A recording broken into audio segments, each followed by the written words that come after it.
Well, hey, broads. Well, hey, broads. A lot has happened since last time we were talking about Madison and Pete. And I mean, first of all, a lot has happened Hannah on that end, aka they're completely over. Oh.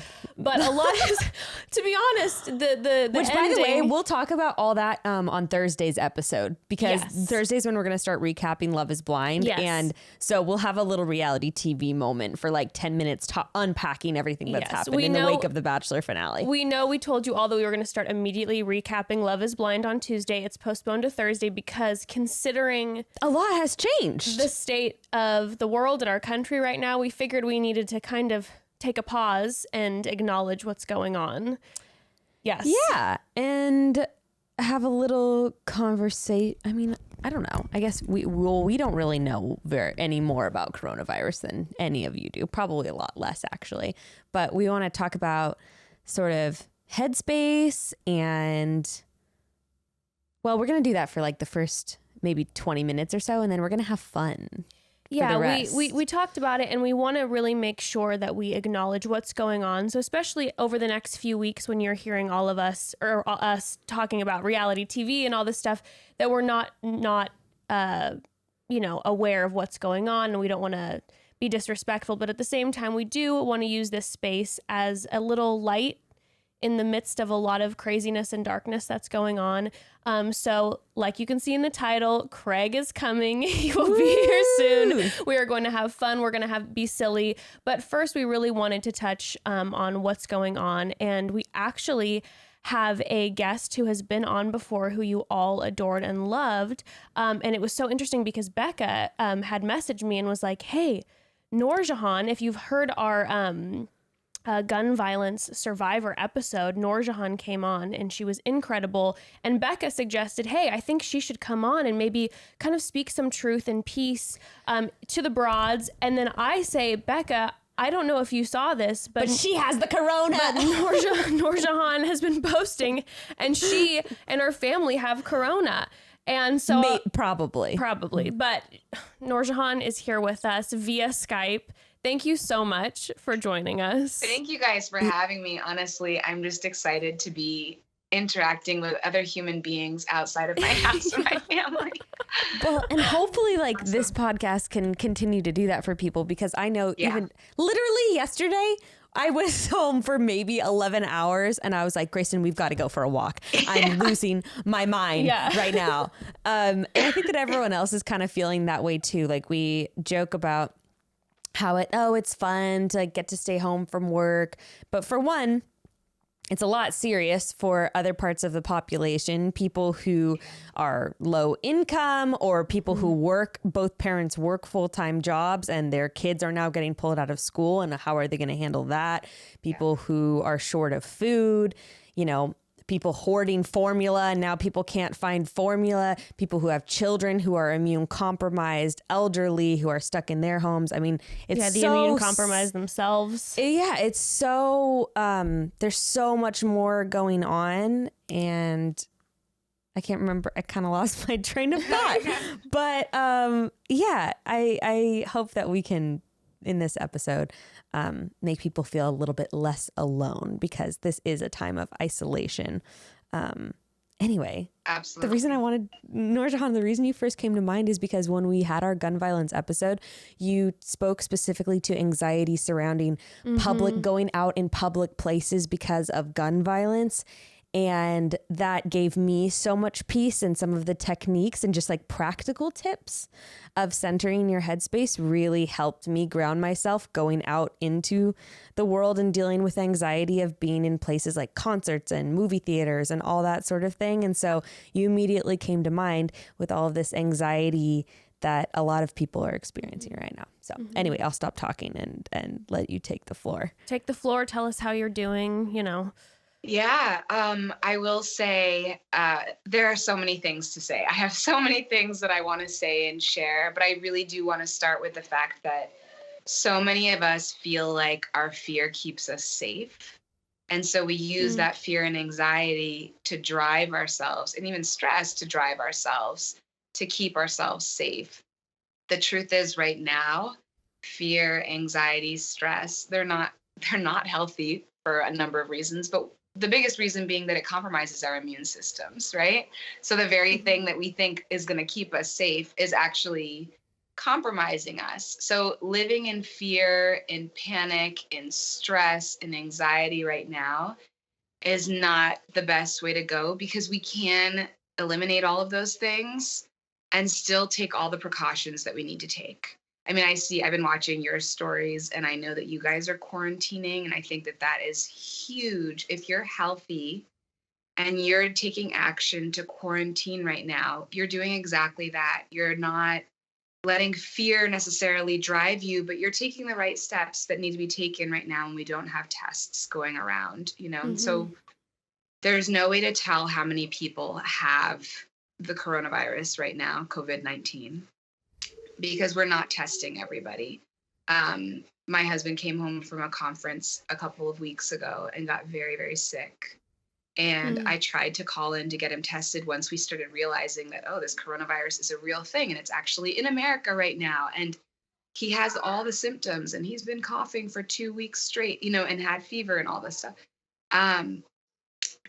And then they wouldn't let us go in to get tested. They said they didn't have any appointments. And I thought, well, if the doctors aren't really concerned, that maybe it's not a big deal. Maybe I'm overreacting. And then when my 10-year-old started getting sick, I got sick. My 7-year-old got sick, and my 4-year-old got sick. And we all have the same symptoms that they're describing, with the bad cough, with the fever. It's kind of like a flu on steroids. It is very unfun for even, I consider myself to be a very healthy 35-year-old woman. I exercise regularly. I eat relatively well, besides the reasons that we've talked about before. But I'm a pretty healthy person. I have no respiratory issues, and this is really getting me. And I've been taking ibuprofen just to kind of get through the fever part of things. But we ran out of NyQuil, and there's no NyQuil left in the stores. And so last night was a really tough night just to get any kind of sleep. But what I will say is I'm going to speak from my perspective first and then share tips for other people. My reaction is to feel frustrated, angry, judgmental, feeling like people don't understand how bad this really is, how painful it really is for a healthy person, but how dangerous that can be for somebody who's immune compromised. So your mind and body wants to go into this panic mode where you want to just yell from the rooftops to everybody to take this really seriously. And also, you know, don't panic buy. Don't buy all the NyQuil in the store. Don't buy all the toilet paper, all the everything. The truth is, me yelling from the rooftops doesn't reach anybody. And me panicking doesn't reach anybody. What I have to focus on is my own feelings, because those judgments that I'm getting are actually my own fear. They're my own insecurities. They're the things that I'm actually going through. They're my own hurt. I couldn't have NyQuil, which is definitely a first world problem, A, and B, an inconvenience at the most for me right now. So what I have to tell myself is the people that took that NyQuil are people who really needed it right now. Whether or not that's true, you know, whether there's somebody in their house right now that has like a cabinet filled with NyQuil just in case, you know? Whether or not that's true, I need to tell myself that everybody that took that NyQuil really needed it more than me, and that they were having a really hard time, and that's why they took it. And maybe they needed it more than me because of the physical ailments they're going through, or maybe they needed it because they have extreme anxiety and they were scared for their lives that they're going to get this, and if they do, what could happen? You know, everybody is panicking right now. And so the first step that I'm working on, and I'm going to say this is a work in progress for me, every step that I'm taking. And I think it's a work in progress for everybody right now, because we're all living in very different realities. Some people are still going out and saying this is not really a thing. Some people are quarantining themselves because they're playing it safe. Some people are quarantining themselves because they're very sick. Some people are already in the hospital. Some people have already lost their lives. You know, everybody's in such a different place right now. And there's not concrete evidence of anything right now because the testing hasn't been done widespread yet. So, it's anybody's guess kind of situation, which makes it a little bit more dangerous and a little easier for everybody to disagree on things. So, my first step is choosing compassion. And when I choose compassion, I always start with myself because it's easier. Okay, ready? When I'm doing any kind of forgiveness exercise, I always start with myself because the biggest block that we have usually is that when we're not giving ourselves compassion, we're not opening ourselves up to give compassion to anybody else. So I have to first acknowledge all of the things that are hard for me, even if they're basic compared to what everybody else is going through. So other people are scared for their lives right now. I'm not scared for my life. I had a hard time sleeping last night. I'm going to give myself compassion for having a hard time sleeping last night. And when I say I'm taking a deep breath, and actually just want to invite everybody right now to just take a deep breath and just allow your body to open enough for you to breathe deeply into the bottom of your stomach. And just relax into that. And any feelings that come up, allow them to come up so that you're not feeling that tightness, that stress, that anxiety. All of that creates tightness, fear. When you take that deep breath, it opens all of that up. And everybody has different practices that they use. This is one practice that I like to use. And just allow those emotions to flow through so that you can give yourself compassion for whatever you're going through. And I'm going to say things that sound funny, but I really mean it seriously. So if you're struggling because you can't access toilet paper right now, let yourself feel compassion for yourself. Because, toilet paper is not it's not a necessity. It's not life or death, but it is an inconvenience. And we're all going to experience inconveniences. Give yourself compassion if you can't find things that are vital, like food, like formula for your baby. Give yourself compassion right now if you're worried for your job, if you don't know if you're going to wake up on Monday and they're going to tell you that you're laid off. Give yourself compassion right now. If you're immune compromised, whether you have respiratory issues, whether you have diabetes or heart issues or anything that may not even be related to coronavirus, but it scares you right now, just give yourself compassion because you deserve it. Every single one of us right now deserves compassion. During times of crisis, we so often sit there and compare ourselves to other people and say, well, my situation's not as bad as other people. And that's when we're trying to be compassionate. There are times where we're not trying to be compassionate and we're like, well, people don't even understand. When we're trying to be compassionate, sometimes we just say, well, I shouldn't feel bad about what I'm going through because it's not as bad as that person. Right now, almost everybody is going through something. Whether you're frustrated with the fact that your work is closed and that's what you're struggling with right now, give yourself compassion. If you don't know where to send your kids on Monday when you have to go to school or work, give yourself compassion. Whatever it is, take that deep breath right now. And I really mean it. Just everybody take a pause right now.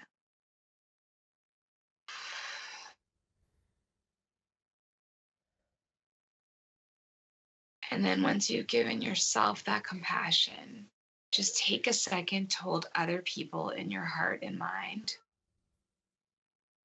who are either going through the same thing or going through something more, and give them compassion too.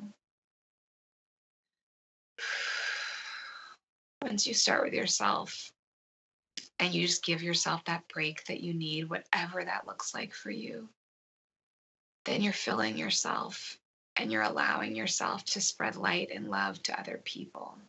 There are going to be other people right now who are going out to bars, who are going out, bowling and doing other things and living life like it's regular because it feels regular to them. And that's, that is their choice in that moment. Or because, you know what? They decided to do that because that's what's getting them through this right now. And while my initial reaction is to say, oh my goodness, don't do that, I'm not them. I don't know what their reality is, and I can't judge them. All I can do is share my own reality. My husband this morning shared that his church is still in session. And again, my initial reaction was, what? Don't they know? Don't they? And then I reminded myself that, look, there are more than one right answer right now. I know that sentence didn't make sense, but there are many right answers and there are many wrong answers. And all of them are right and all of them are wrong. I know I sound delirious right now, and that's partially because I have a fever. But the other part of it is that right now, everybody is going to make the choice that feels best to them. There may be some very few people who are making choices to be mean to other people, but that's very few. Most people are making choices because they feel like it's what's best for them. I have friends who are going to a conference, and it's a spiritual conference. And to them, they said that's what they need right now. They're flying on planes to get to this conference that's a large gathering of people. And Jess, I see your eyes right now. And I'm like, I know, guys, how are you doing this? And they told me, they were like, this is what I need. This is what I need to get through this time. And it's not for me to judge. My advice would be to please think about the people in our community who are scared to go into the grocery stores right now, who are scared to just get the things that they need because they don't want to be exposed to this because it's life or death for them. So please think about those people and then make that choice from a place of compassion and calmness. The more we fear and panic, the more we start making choices in reaction to that. And sometimes that fear and panic can lead you to buying all the NyQuil. Sometimes that fear and panic can lead you to resisting the fear and panic and doing things that aren't safe. Like, I'm really scared, but so I feel the tightness of fear, but I don't want to feel this fear, so I'm going to show up anyways to prove that I'm not scared. That's not doing things from a place of peace either. So as much as we can do the things that ground us, and I'll share a couple of tips, but as much as we can do these things that ground us and get us to make decisions from a heart-centered place instead of a survival fear place, we're going to make choices from hopefully a community perspective where instead of buying the last thing of wipes in order to wipe our butts, we're letting a mom who has a baby who might be sick right now and has diarrhea buy those last thing of wipes. And we're willing to let go of some of the basic things that we feel like we need because we've always lived with them. And I'm so grateful that we've always lived with those things. I'm so grateful that I've always lived with those things. I'll speak for myself. I'm really grateful for the things that I've always lived with. And I am willing to take the next couple of weeks or months or however long it takes to let go of some of those basic necessities that feel like basic necessities but are not survival related in order to support our community. So here are some things that we should all try our best to do right now. And again, I'm just a random person that's giving advice. Listen to your intuition. Listen to what you need right now. Your intuition is better than any advice that any other human can give. Just make sure that you're doing it from a place of peace as much as possible. So my advice during this time of fear and quarantine and everybody's cooped up in a place, I have 3 kids. Yesterday we were already, go over there. I said, sit down. It's like, I had to talk to my kids last night and I was like, I'm really sorry. Daddy and I are both not feeling great. None of you guys are feeling great.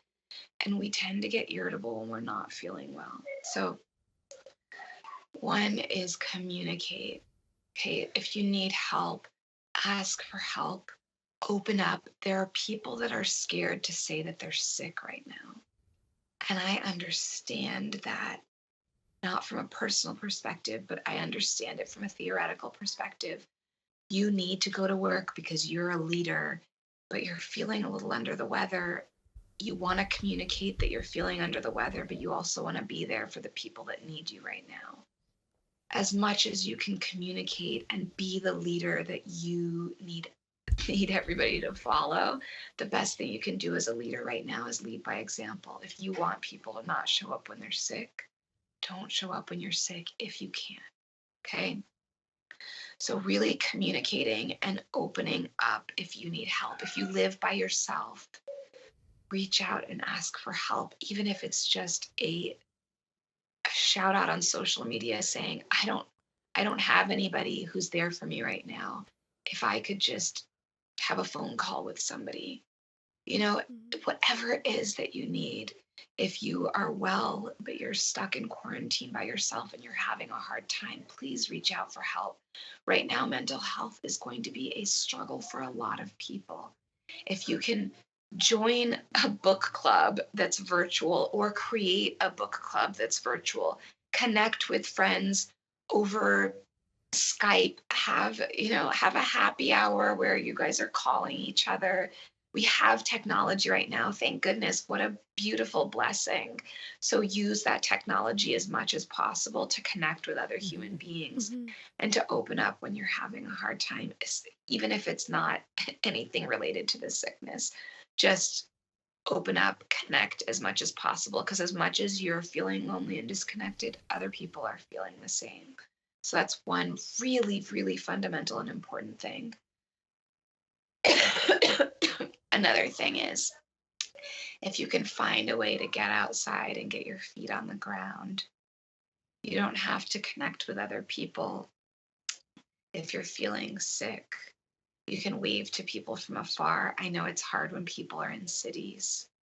If you can find a way to get outside and just put your feet on the ground and feel whatever semblance of sun there is in this world right now. We have clouds here. So why is it raining in Southern California? I know. The mood is off. I know the mood is dark. It's like, oh God. It was like 80 degrees last week. What's going on? These are the things you have to laugh at. But when it stops, it's not raining right this second. The sky is filled with clouds. But if you can get outside and just feel the earth, just remember that the trees are still alive, that the mountains are still here, that, life is still going on. We took a walk yesterday we live in the suburbs and it's a really quiet neighborhood. And we took a walk and then our neighbor was outside. So we walked across the street and waved and then went back because we don't want to go close to anybody right now. But it was really nice just to say hi to another human being outside of the house. So anything you can do to just get outside if you can while still staying socially distant.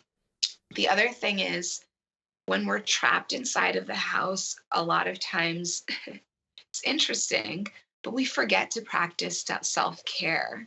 It's almost easier, and I shouldn't even say this because, most of us forget to practice self-care on a regular basis because of work and other things that keep us busy. But sometimes it's easy to forget to eat a healthy meal if you have access to food that's healthy. It's easy to binge eat because we're trapped inside, or to not go through a day without eating. To just sit down, to disconnect for a moment at a time and just allow yourself to sit and be present to whatever feelings are coming up for you. Take time to write whatever's going on. I looked at my journal. I want to share this with you because I think that it kind of shows everything that's going on. I have multiple journals, one that I keep by my bed, and I usually write gratitude before I go to sleep. Gratitude is really important to practice right now, along with acknowledging all of the feelings that you're going through.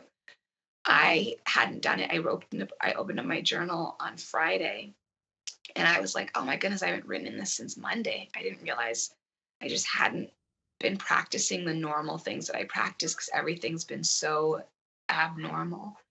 And I looked at my journal, and on Monday, I was planning a trip to Hawaii with my family for spring break, which is about 2 weeks from now. I want to share that because I want to show how different our realities have shifted so much in the past week. And some people are still planning trips right now. Our reality shifted drastically when we realized that we all had this sickness. But the reason we were planning this trip was because I heard it didn't affect kids very much. I was like, oh, if we get a little bit of sick, at least we'll be sick in Hawaii. You know what I mean? We won't be sick, at home and trapped here. But we went from planning a trip to Hawaii to being very, very sick and stuck at home. And I want to share that to help people realize that if your reality right now is that everything's fine and that plane tickets are really cheap, which is what ours was on Monday, things can shift very quickly. So just take a breath, take a second, and check in with yourself and make sure that you're making this decision, whatever decision you make, from that heart-centered place, and that you're doing things that are going to be good for other people. If we had decided to take that trip to Hawaii, if we had done anything where we would have ended up being somewhere else sick, we would have infected a lot more people. And that would have been, I want to say I would felt bad about it. But, before we knew we were sick, we infected a lot of people. That's a fact. I sent my son to school when he said he was sick, and I was like, you're fine. And then an hour later, he had a fever. And I picked him up and brought him home. But who did he infect? You know what I mean?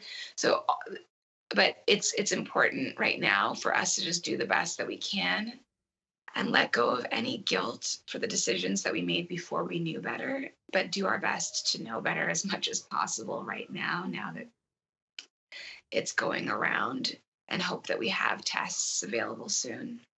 I want to just share a couple more really quick tips, if that's okay. So one of the things when you're feeling fear of everything and everyone around you is that extreme panic of, if these things happen, your mind will go to the worst possible scenario. Right now, more than anything, it's so important to remind yourself that no matter what condition you're in right now, like no matter what your pre-existing conditions are, to remind yourself that right now, no matter what, you're going to survive. It doesn't serve you for your mind to go to the worst case scenario. It's survival. It's honestly a survival tactic for your mind to go to the worst case scenario so I can plan for it. But once you've done everything that you need to do, check off the boxes. All right, I have food for the week. Okay, I have like the basic necessities, honestly. The things that are in your control. Yeah. The things that are in your control without going out, like without going to, buying everything. But the things that are in your control, then just reminding yourself that, look, if this scenario happens, go through whatever scenario you're the most scared about. If this scenario happens, I'm going to be okay. If this scenario happens, here's how I'm going to be okay. If I lose people, I think this is something that people are really scared of right now. If I lose people that I love, if I lose people that I love, I'm going to be okay. If I get really sick, I'm going to be okay. We as a society are going to get through this. I know a lot of people are going to the worst case scenario about our society, especially with the economic situation and everything shutting down and people's jobs. we are going to get through this together, and reminding ourselves that we're together is really important. The one thing that I appreciate about this being different than gun violence is that even though we can look left and right and see people that are behaving differently than we would want to behave sometimes, we can trust that everybody, for the most part, is doing their best to look out for each other, and that we're doing this together. So we have to take a moment and trust that we're going to be okay. That was the agreements that I had shared with you guys. The biggest agreement is that I'm safe right now. And right now is the key. That's what keeps us sane. Right now, everything is going to be okay. Right now, I'm safe. Right now, the people I love are safe, even when they get sick. My 4-year-old's sick right now, and he has respiratory issues. He's on oxygen for 6 months. Right now, he's safe, he's healthy, and he's going to be okay. Those are the things that we need to keep reminding ourselves. And then letting go. I told you guys about just laying out, like physically laying out, letting all the fears wash over you, and letting go of control of the things that we don't have control over. Just letting go and letting it be, and trusting that we'll be okay. Guided meditations, connections with other people, being able to be outside, writing, and allowing ourselves to feel our feelings are the biggest things that we can do right now. Well, thank you so much for all of this. It's very enlightening and helps bring a space of peace as we enter into this next part of the podcast, where we're just going to laugh and have fun, which is something that you talked about too, is like giving yourself compassion, and then also giving yourself permission and compassion to have fun and to laugh, to not be insensitive or not to ignore what's going on, but then also to allow yourself the respite that you need to have a laugh, to take a look on the humorous side, to and have to fun when you have the opportunity to have fun. Yes. Laugh about toilet paper. Yes. And think about all Bidet of our favorite sales brands. are up. Bidet sales are soaring. Yeah. Thank you so much, Nurjahan. We're going to put all your information in the episode notes, and we're going to be thinking about you and getting updates from you to make sure that everything is going okay. And yeah, we so appreciate you. Thank you, taking guys. a moment and speaking truth. We love you. We love you. I love you. And I do want to say a huge thank you to you guys and everybody else who's choosing to actively self-quarantine right now. You are saving lives. Thank you. Thank you. Mwah. Bye, Nurjahan.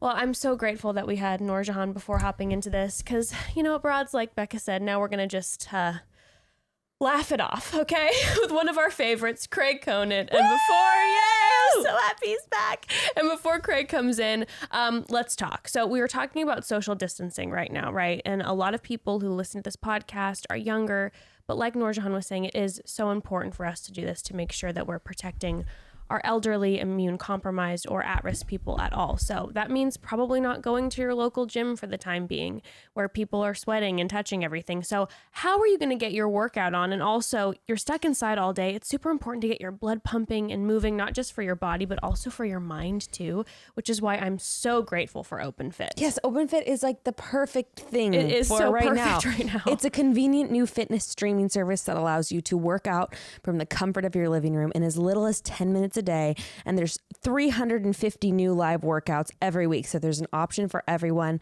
no matter if you're a workout pro or a newbie. There's something for everyone. Plus you've got Pilates, cardio, guided running, you name it, they probably have it. And my personal favorite perk of using OpenFit, you're only competing with yourself in the privacy of your own home. I feel like half the battle of getting myself to work out is convincing myself to take, a Pilates class full of regular attendees in West Hollywood, which I don't know what the heck I'm doing. It's not fun. Nothing very encouraging about that.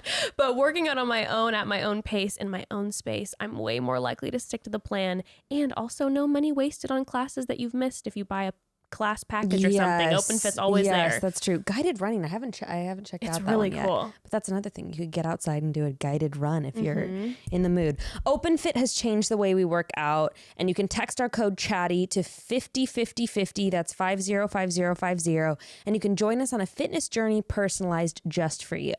Right now, during the OpenFit 14-day challenge, our listeners are going to get a special extended 14-day free trial membership to OpenFit when you text CHATTY to 505050. You'll get access to OpenFit, all the workouts and nutrition and information totally free. Again, just text CHATTY to 505050. Standard message and data rates may apply. So there's a lot of anxiety floating around, a lot of stress, and I'm imagining a lot of depression for some people as they're going to have to be alone a lot more than they're used to. It's important to communicate and process through this, and a great way to do this is through therapy, and a great way to do therapy is through TALKSPACE. Now is through TALKSPACE. Yes, because TALKSPACE is online therapy. This is the beautiful thing about the internet, like Nurjahan was saying. Yeah. I mean, we've got the world at our fingertips. TALKSPACE online is the most convenient and affordable way to make lasting change in your life with the support of a licensed therapist. It's so easy to get started. You just send your therapist a text, audio, picture, or video message from your phone or computer whenever you need to. And you don't have to make appointments or deal with extra commutes to an office. You don't have to go anywhere right now. Everything happens within TALKSPACE's secure platform, all on your schedule too. I am a huge advocate of therapy, but for me, it's so hard to find someone that was taking new patients, first of all, that was a good match for my needs and took my insurance. It just wasn't an easy process at all. But with TALKSPACE, you're matched with a licensed therapist based on your needs and preferences. They have thousands of licensed therapists trained in over 40 specialties. So if you have something really specific that you want to work on, they're going to find someone for you. And once you're matched, you can begin therapy that very same day. The bottom line is life can be hard, but TALKSPACE wants to give us more of the support we need at a price we can afford. And as a listener of Chatty Broads, you can get $100 off your first month on TALKSPACE. So to match with your perfect therapist, go to TALKSPACE.com or download the app. Make sure to use code CHATTY to get $100 off your first month and show your support for the show. That's TALKSPACE.com, code CHATTY. All right, let's get Craig. Woo!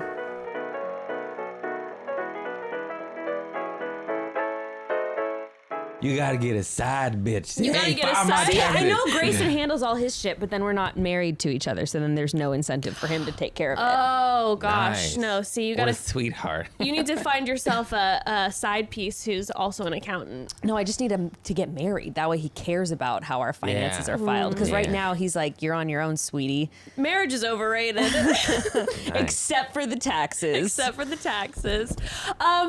Hi. Are we starting? Are we recording? Are we recording? Oh, it's tax time. Coronavirus. How are you, ladies? Thank you for having You me. sound hoarse. I'm scared. Stay Okay. away from me. I mean, we are social distancing right now. You're like at least 5 feet What do away. you You're guys- 6 feet away from me, so I'm good. Yeah. I don't have Don't it. spit into the mic. I don't have it. I spit on the How do audience. you know? I don't know. And I will never know. I won't get tested. I'll have wheezing for weeks and I'll just go out in public. I don't give a fuck. You're that person who's like deliberately coughing on people just to fuck shit up. Did you see that guy on the plane who intentionally was coughing on the flight attendant? No. He literally went up to her and started just like coughing. Was he pissed at her? I don't know what happened. It seems very She's like like, put your tray table up. He's like, he's hacking at her, and they just like grabbed him and took him off the plane. Nice. Yeah. Good. I think everyone's acting like scared little bitches. That's what I think. I think you need to calm the yeah, fuck says down. the single guy living on his own in his fucking apartment in Hollywood. Fuck you. What I got how's- toilet paper. I'm good. Greg's the one Fuck who's off. Did you stock up? No, I just happened to have it before the trend. Me too. Same. I ordered like 50 rolls a few months ago because it was cheaper to buy a ton at once. And Yeah. I literally have like a whole Oh cabinet shit, you have full 50? of it. Yeah, I'm taking over her house. I bought 48 rolls of that Who Gives a Crap recycled toilet paper. Oh. And so I was like, I'll just order a ton. I won't have to buy it for a year. Who would have thought? Here we are now. She's got her Coasting. Pablo Escobar toilet paper. I'm fucking hustling kingdom. it for 20 Yeah. bucks a roll now. Hit me up. My DM my me. parents make like soap and sanitizer and all that. So I was in the parking lot. What? Oh yeah, I was Perfect timing. happens. I always thought their job was boring. Turns out we were literally in the parking lot. She was taking Ember for the next 2 days, and she like had a bag and like quickly gave it to me. She's like, "Here, take this. Take Don't this let back anyone to your see." house." That's so And I'm funny. like, "What is this?" And it was just like soap and cleaner. I'm like, "Oh God!" And I was like transferring it like drugs. Cut to them in the basement, like making the coronavirus. They're manufacturing. Sales are good. Have you guys watched Nathan For You? Yes. Yes, I posted this. You haven't watched Nathan For You? I hear it's good. It's so so good. funny. It's basically like a spoof of The Prophet. I don't know if you ever watched Profit, and people think they're on an actual show to help their businesses. Little do they know he's going to give them advice, like a frozen yogurt company. He's like, "Here's what you're going to make. You're going to make a poop flavored frozen yogurt I like this show. to generate press for your ice cream company Yeah. and give away free samples of poop ice cream." And they're like, "Okay, I guess we'll try it." Sounds Anyway, like- I saw a meme of Nathan For You, and it's like, Yeah, "Here's the the plan." sanitizer. It's like, "Here's the plan. We create a pandemic virus in order to increase hand sanitizer sales." Someone's doing that true. somewhere. I know it really is. Anyway, True. Anyway, enough of that. enough of that. Ooh. I'm gonna What's turn this new air with you, conditioning Craig? off. Tell us what's going just on. Getting all my shows canceled because of a non-existent virus. Oh, you think it's fake? Fake It's news? fake news. No, I believe it exists. I just think everybody needs to chill the fuck out. And I mean, I don't want to sound like an insensitive bastard, but like the only people dying are old people. No, unless you have a kid that has like cancer or some shit. Yeah, I mean, Why you gotta bring me down, girl? I was trying to just shit on old people, and you gotta bring the niños out. Yeah, of course, if it's affecting kids, you know. Affecting kids, yes, we care. That's If bad. not, fuck Here, them. I'll give a kid a little roll of toilet paper. Here you go, kid. But if it's old people, that's what they do. They die. It's so sad. I know. Well, did you also hear that the number one affected population is white people? I guess. Nice. We had it coming. We had a good run for 4,000 years. It's But over. what about you two? I mean, Who's What? you two? you two. Well, Oh, we're both half. we're I'm I'm half basically Mexican, white. so I'm. I know, I'm I'm half immune. You guys are Mexican both too. half Mexican. We're immune. But look at I'm- yeah, we're fine. I'm very European. I'm fucked. We're just doing what my grandparents always told. Yeah. My Mexican grandpa was always like, just go have them play in the dirt. They're gonna get lots Yeah. of vitamins and minerals, and they'll be immune. I used to dig a hole and fill it with water and sit in it. Me too. And I it did was the same thing. good. And now you're immune. And your guys' skin is gorgeous. Yeah. Just Glowing. Rub a little chili pepper on it. You'll be all right. A little Vicks, Yeah. a little. Did you do that, by the way? The Oh, Vicks, yeah, Vicks Vicks for everything. and 7-Up or Sprite. I can't remember which one. Yeah, yeah. The bubbles will get rid of it. Burp it up. Burp it up. Yeah, is that a thing? I saw your sister post something. I think about that. No, I posted it. Vicks. Yeah, Okay, it was yeah. like it said Mexican coronavirus mask, and it was someone with a rubber band with Vicks around it. It was so good. It's true. It works. It works. It works. You'll be fine. I do believe this is real. I just want to, but I also truly believe people need to chill the fuck out. Well, Yeah. panic doesn't help anything. You you know, know? and It's fine. it's been kind of, I'm sure it's been crazy everywhere. All I can speak into is LA, but it's been nuts. Nuts. the Thing, past 2 LA Fear is factory. just. It is- Even Long Beach was like way chiller than LA. LA LA's is frantic. losing their shit. Like, Well, of course, it's you see nuts. the movies when a pandemic happens, when anything happens, it's the big cities that Listen, are. Yeah. we're fucked. LA. We're on a fault line. We have no access to water. There's fires everywhere. We're freaking out. You know, we're gonna Hey, break man. off and float into the sea. And honestly, we probably deserve it. Yeah. You know, That's for all the avocado toast. exactly. I For us don't to know. hoarding We're like all the the modern day avocados. Sodom and Gomorrah. God's gonna smite us first. It's We'll been be psychotic all right. though. You might die. Oh, We all gotta die yeah, someday, gotta right? die. Wait, so how's everything's canceled on your end, comedy wise? Yeah. For how long? I don't know. Oh, Craig. But it was like for the next 3 months or what? It's just Did me they tell and my you? cat. I got it. You got a show? The Laugh Factory's staying open. Thank God. Comedy Store shut down. Laugh Factory staying open? No way. Yeah, they're limiting capacity. Comedy Store closed down until April. Hollywood Improv closed down until April. I had mad shows at both those clubs, and now I'm just like. And you were touring, right? Headlining. I started headlining this year. You should start live streaming I know. comedy You really shows from should. your apartment. Honestly, you should. I would fucking watch A that. comic friend suggested that Melissa Like Twitch. Villaseñor, you know her? Yeah. She's amazing. She's like, we should just live stream our act, and I would like new material and run it by our fans. That's actually kind of a good. I think It it's is a good idea, but I just said like, what if we start bombing because we're so used to an audience, and then we For start dipping feedback. into A material, but nobody's there, and we're like, Finger guns at the camera am constantly. I right, Cat? Am I right, Mr. Cat? Nobody's here. Yeah, I don't know what to do. So do you still have shows at Laugh Factory? Or like Yeah, have you done I was any in there the last past? night. What was the turnout like? It was well, they limit capacity Sure. under 200. But you was know, it still up to 200? Oh, absolutely. Everyone, wow. nobody gives a fuck. All the real ones are be like, yeah. It's, dude, just, you fearful little pussies, man. So when you get sick, you might die. That's life. It's life. Just eat a little dirt, put a little ester C, vitamin C in your nose. You'll be all right. No, but they're really good Are you shows. snorting vitamin C right now? I'm back, bitches. They're the best shows. They're the best shows you've ever had. You're like, this is great. They're really good. They're really good crowds. Yeah. People probably like really want to laugh. No, they do. Last night's show, I don't know if it's because of the pandemic, but like all the comics and the only club open, like, let me on. It was way too long. It was like 2 hours and 40 minutes, and there was like 12 comics. It's Oh my too many. God, It's yeah. too many. It should be about maybe 2 hours, hour 45. Anyways, it was good from top to bottom. Like I Nice. thought like by the end, everyone would be angry. No. They're like, this is our last chance to be out of the house. For real, though. Enjoy every minute of it. And I'm hosting, emceeing. You know, I do 10, 15 up top. Yeah. And I bring up everybody. And they have me sanitizing the mic Oh, with yeah. Clorox wipe in between every comic, which is so annoying. You know, I have soft hands. Like all that alcohol. I know they're gonna be You're so dry. killing me.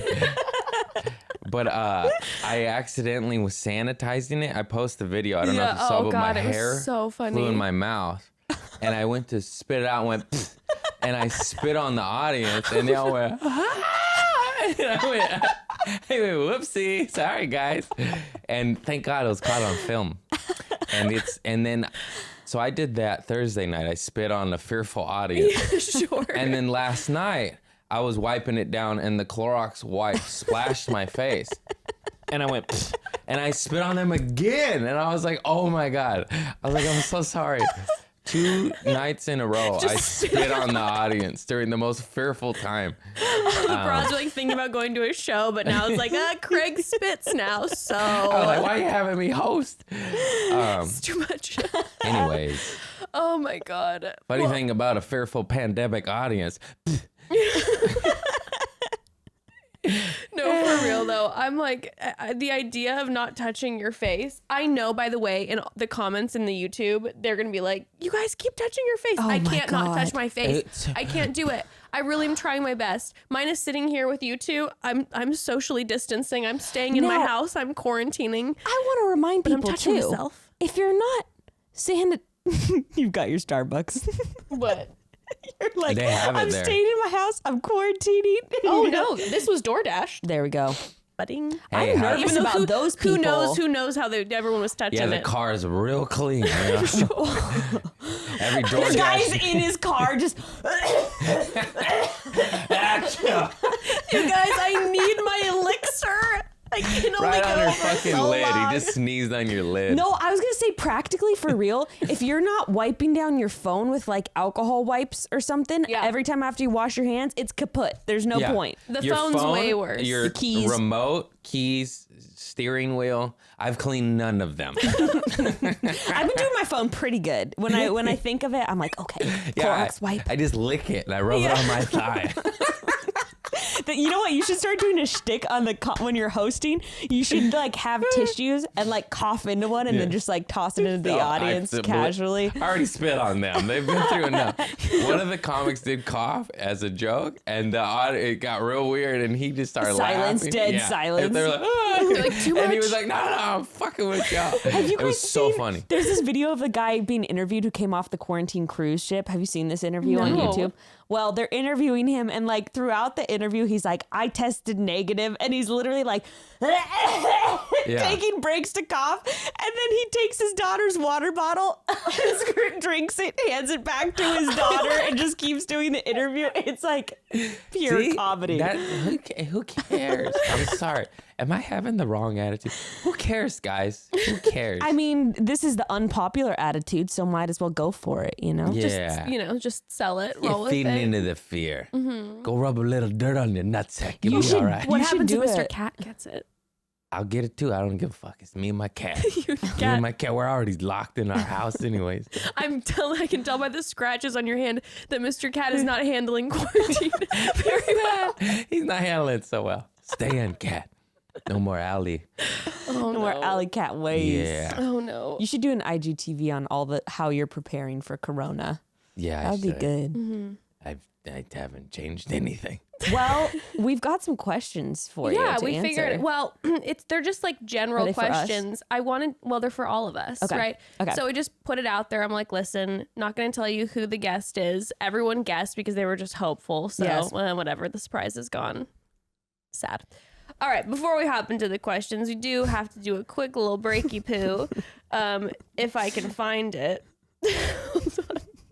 Oh, okay. So We didn't include you in these coffee reads. Sorry, Craig. Remember when you... Let me read it. They love me. I love you. What's this one for? Attitude? Oh, have you tried Attitude sheets? Whose attitude? He's a lovely gentleman, Mr. Attitude. He makes a great sheet. Actually, I don't know. I don't know who Attitude is. I don't know if it's supposed to be attitude or I don't get it, but the sheets are amazing. That's good. what we're going to talk about right now. Antiviral. So Antimicrobial. I don't know what that means.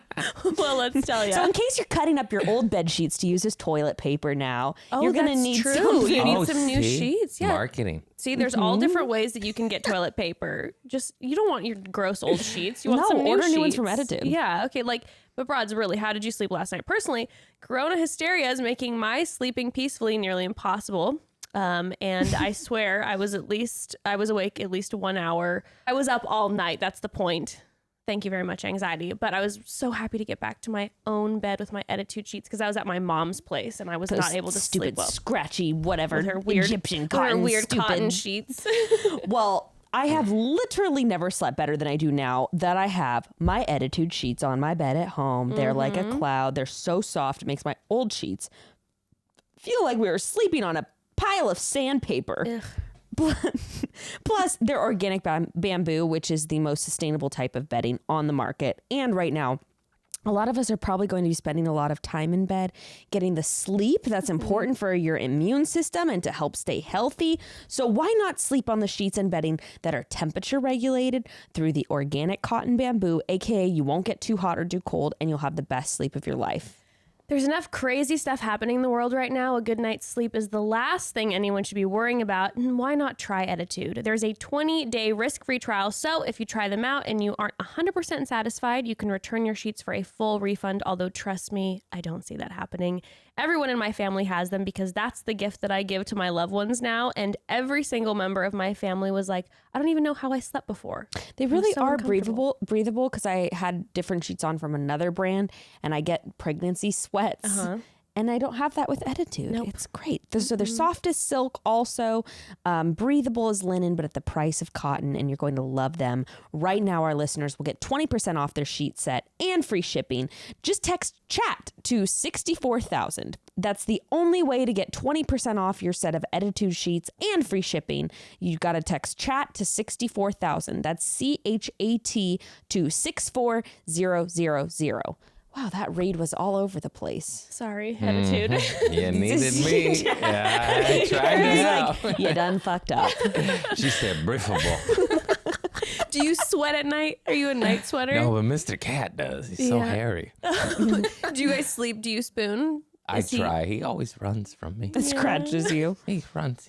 No, he's the cutest little snot-nosed son of a gun. Oh, wait. He's got a does he boogers have, problem. oh, that's But I still probably love COVID. him. He's got the corona. Yeah. No. probably. He had it his whole life. He probably Does he have cat He AIDS? started the corona. You were Patient the zero. zoonotic virus transfer that started it all. Yeah, he's just a little. He's got a nasal condition. But Is he I mean, stuffed all the time? yeah, I find these gnarly snot rockets all over my place. I'm That's like, crazy. Oh, I feel gross. like there's something wrong. Yeah, for sure. Yeah. But that's why he's definitely special. something wrong with Yeah, yeah, definitely. Okay. Well, here's a great question to start off. Okay, so first question. What advice would you give someone who can't stop stalking their boyfriend's ex on socials? What, you ain't got no willpower? Block. That's so true. Block them. Block. You gotta block. I have to block every ex. It's not even out of spite. No, it's out of this is her boyfriend's self-preservation. ex. Her boyfriend's exes. Even weaker. This is true. You have no good reason to really do that, Honestly, to be I've honest. had that. I've gone down that rabbit trail before. Are you kidding me? Yeah, but how often? I've done crazy shit. I've we've all been through breakups and to where like they hide their shit from you, stories or whatever. Sure. So I created a fake. Yeah, the Finsta, Yeah. so that you could look at their stories. Is that what it's called? Yeah. Finsta, So I could yeah. look, and then after like one night of it, I was like, "What the fuck are you doing?" And I deleted it, and then I blocked them, and I never went back. I don't know if I just have strong willpower or what, but like, get over yourself. Just fucking block them and move on with your life. They're of no concern to you. Go get the true. coronavirus. It's probably because she's like super. Her boyfriend's ex is probably super hot or Yeah. something, and she wants to know what. I don't know why she wants to know what she's doing all the time. Yeah, I think I got stuck on it when my Well, would you check regularly? I got in a weird habit for a hot minute, for sure. But I feel like once you start, then it's hard to stop. The Yeah. fact you cut it off quick was I impressive. cut off quick. It was like 1, maybe 2 days, and I was just like, look at you. Yeah, I also used to have major jealousy issues, like big time jealousy problems. Now I'm totally fine, but I don't know. What was the thought? Like, what's the thought process behind stalking your boyfriend? Actually, I did it. I used to do it, but it was more out of joy because I didn't like her. So You were this like, is a different situation. I'm way cuter than you. actually, I'm way funnier You're just than you. reporting every post. Black Instagram harassment. No, I was just like, wow, she's embarrassing. And every time I go look at her Instagram, I feel better about myself, which is really fucked up. But that's genuinely why I was checking her Instagram all the time. Did it not weird you out though that your boyfriend then dated someone like that? I mean, yeah, Everybody makes mistakes. That's very true. it's true. Oh, I have some. I've been a lot of women's mistakes. I've been on the other end of that. I mean, that's fucked up to say, but I was just like, what's she doing? Ha. Well, you know why? It's because she was still reaching out to him a lot. See, there's a that's reason different. though. That's There's a a reason. reason. There's a reason. That was one of the biggest reasons that I started going down that trail is because I found out that she was reaching out to him, and then I was like, this bitch. Yeah, And like so then had to I even stalk her. picked up his phone once, like not trying to be that bitch, but I was like, oh, your phone's ringing. And it was her.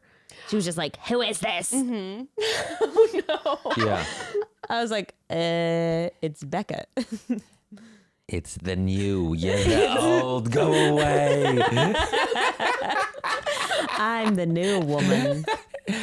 Also, too, I feel like it's an age thing. It's like once you just get older, you're like, oh, I don't have to do that, you know? And then you stop. You realize it's so silly, but it's true. You're Yeah. like, oh, you know what I mean? I don't have to partake in these toxic cycles of bullshit. And then you just stop. And you're like, oh, I feel better. That's real. It's very true. I will say, as soon as I hit like 29, probably, Yeah. I was just like, why did I care about all this? Yeah. And I just kind of let It's it true. go out the window. I think it depends what your motivation is. Like me, I was being petty and I took glee out of it, and it was like not really disrupting my life, and I wasn't actually obsessed.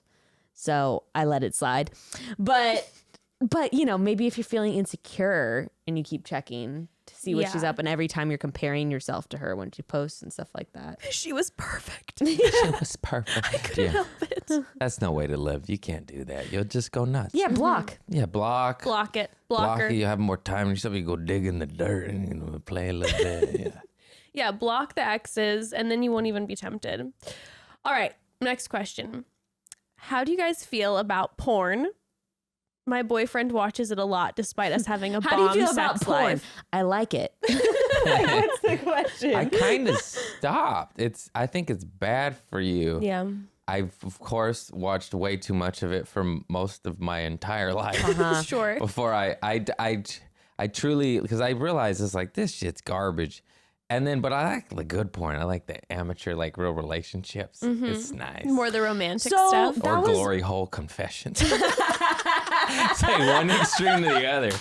It's like, So that was actually my thing, though. Is it's not so much like the porn that bothers me. It's like when we started breaking down, like when I was talking to Gray about it, I'm like, you've been watching porn since you're 15, like at least 2 or 3 times a week. So that's over the course of 15 years. Like, what are you downloading into your brain? Like, how many hours of this shit? When a lot of the mainstream porn, like that you're just gonna find on the main page of Pornhub, is like super like violent-ish, like aggressive, weird, like just not like real life. And I feel like that can really like fuck up your, I mean, she it says that. fucks you up. It fucks you up for sure. And So you've been off it for a while? like a couple years. Like completely? No, but Just, like like, once a being- month, you know, like Wow. like responsible porn user. Yeah. I used to watch it every day of my fucking life. But I thank God I always hated the violent shit too. I'm like, what the fuck? I wanted to look and be real, you know. I like the POV because I always say, "Oh, that's my dick." You know? I don't want to see his face. That's my dick. Who cares if it's black? That's my dick.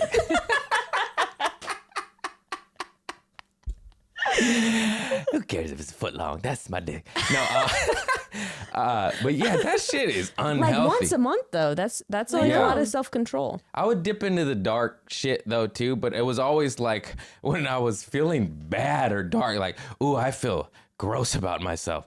Let me go watch Self-loathing. like Yeah. the dark, nasty shit. And then I always was like, oh, I feel even worse. Yeah, I feel like when I would ever like get into anything like that, it had been once I had gone down like a porn spiral for a Yeah. while, where Where like you you're just- starting to get not stimulated Yeah. anymore. And they fucking do it to you too. They'll be like, suggest- bloop, they pop it up. They make Two suggestions. two dicks, one chick. And you're like, I wasn't looking for that, but that looks interesting. So you're like, I typed in romance into the search bar. They Come on.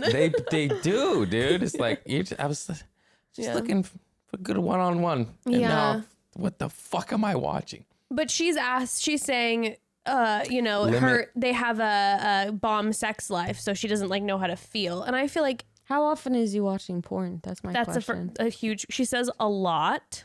Which is every day. I would assume every day. Or every other. I How still think old every is he other though? day is It's like an fairly a age lot. thing. Yeah. I swear, like it's Yeah, she just doesn't wait look till that he's old. 30 something. If it's still bad, yeah, he's like serial. But that killer. was that thing. My boyfriend was 30 and he's like, he was still watching porn. I mean, I guess he still does like every other day. And I'm like, you need to be more mindful about It's what's a gnarly habit to break. Everything in this damn world's an addiction. Yeah. I think especially combined with, I mean, I think it's a little different when you're in a long-term relationship. And I talked about this too, but like, Gray and it was like his first ever long-term relationship. So a lot of his experiences over the course of 15 years were also like hookups. So I'm like hooking up with people and like having one night stands combined with watching this porn all the time. Like you've got years of like kind of a skewed vision of what it means to have sex with someone. Like that's not. What, Yeah. It's know? just But just, how do you start implementing that? Also, what if it is bothering you as a partner and you want to talk to your boyfriend about it? maybe you can make videos with your bar friend with your boyfriend and then watch your own porn. That's I actually really like that gotta be idea. healthier. That's Yeah. good advice. Yeah. Then you're like, oh, that is my dick.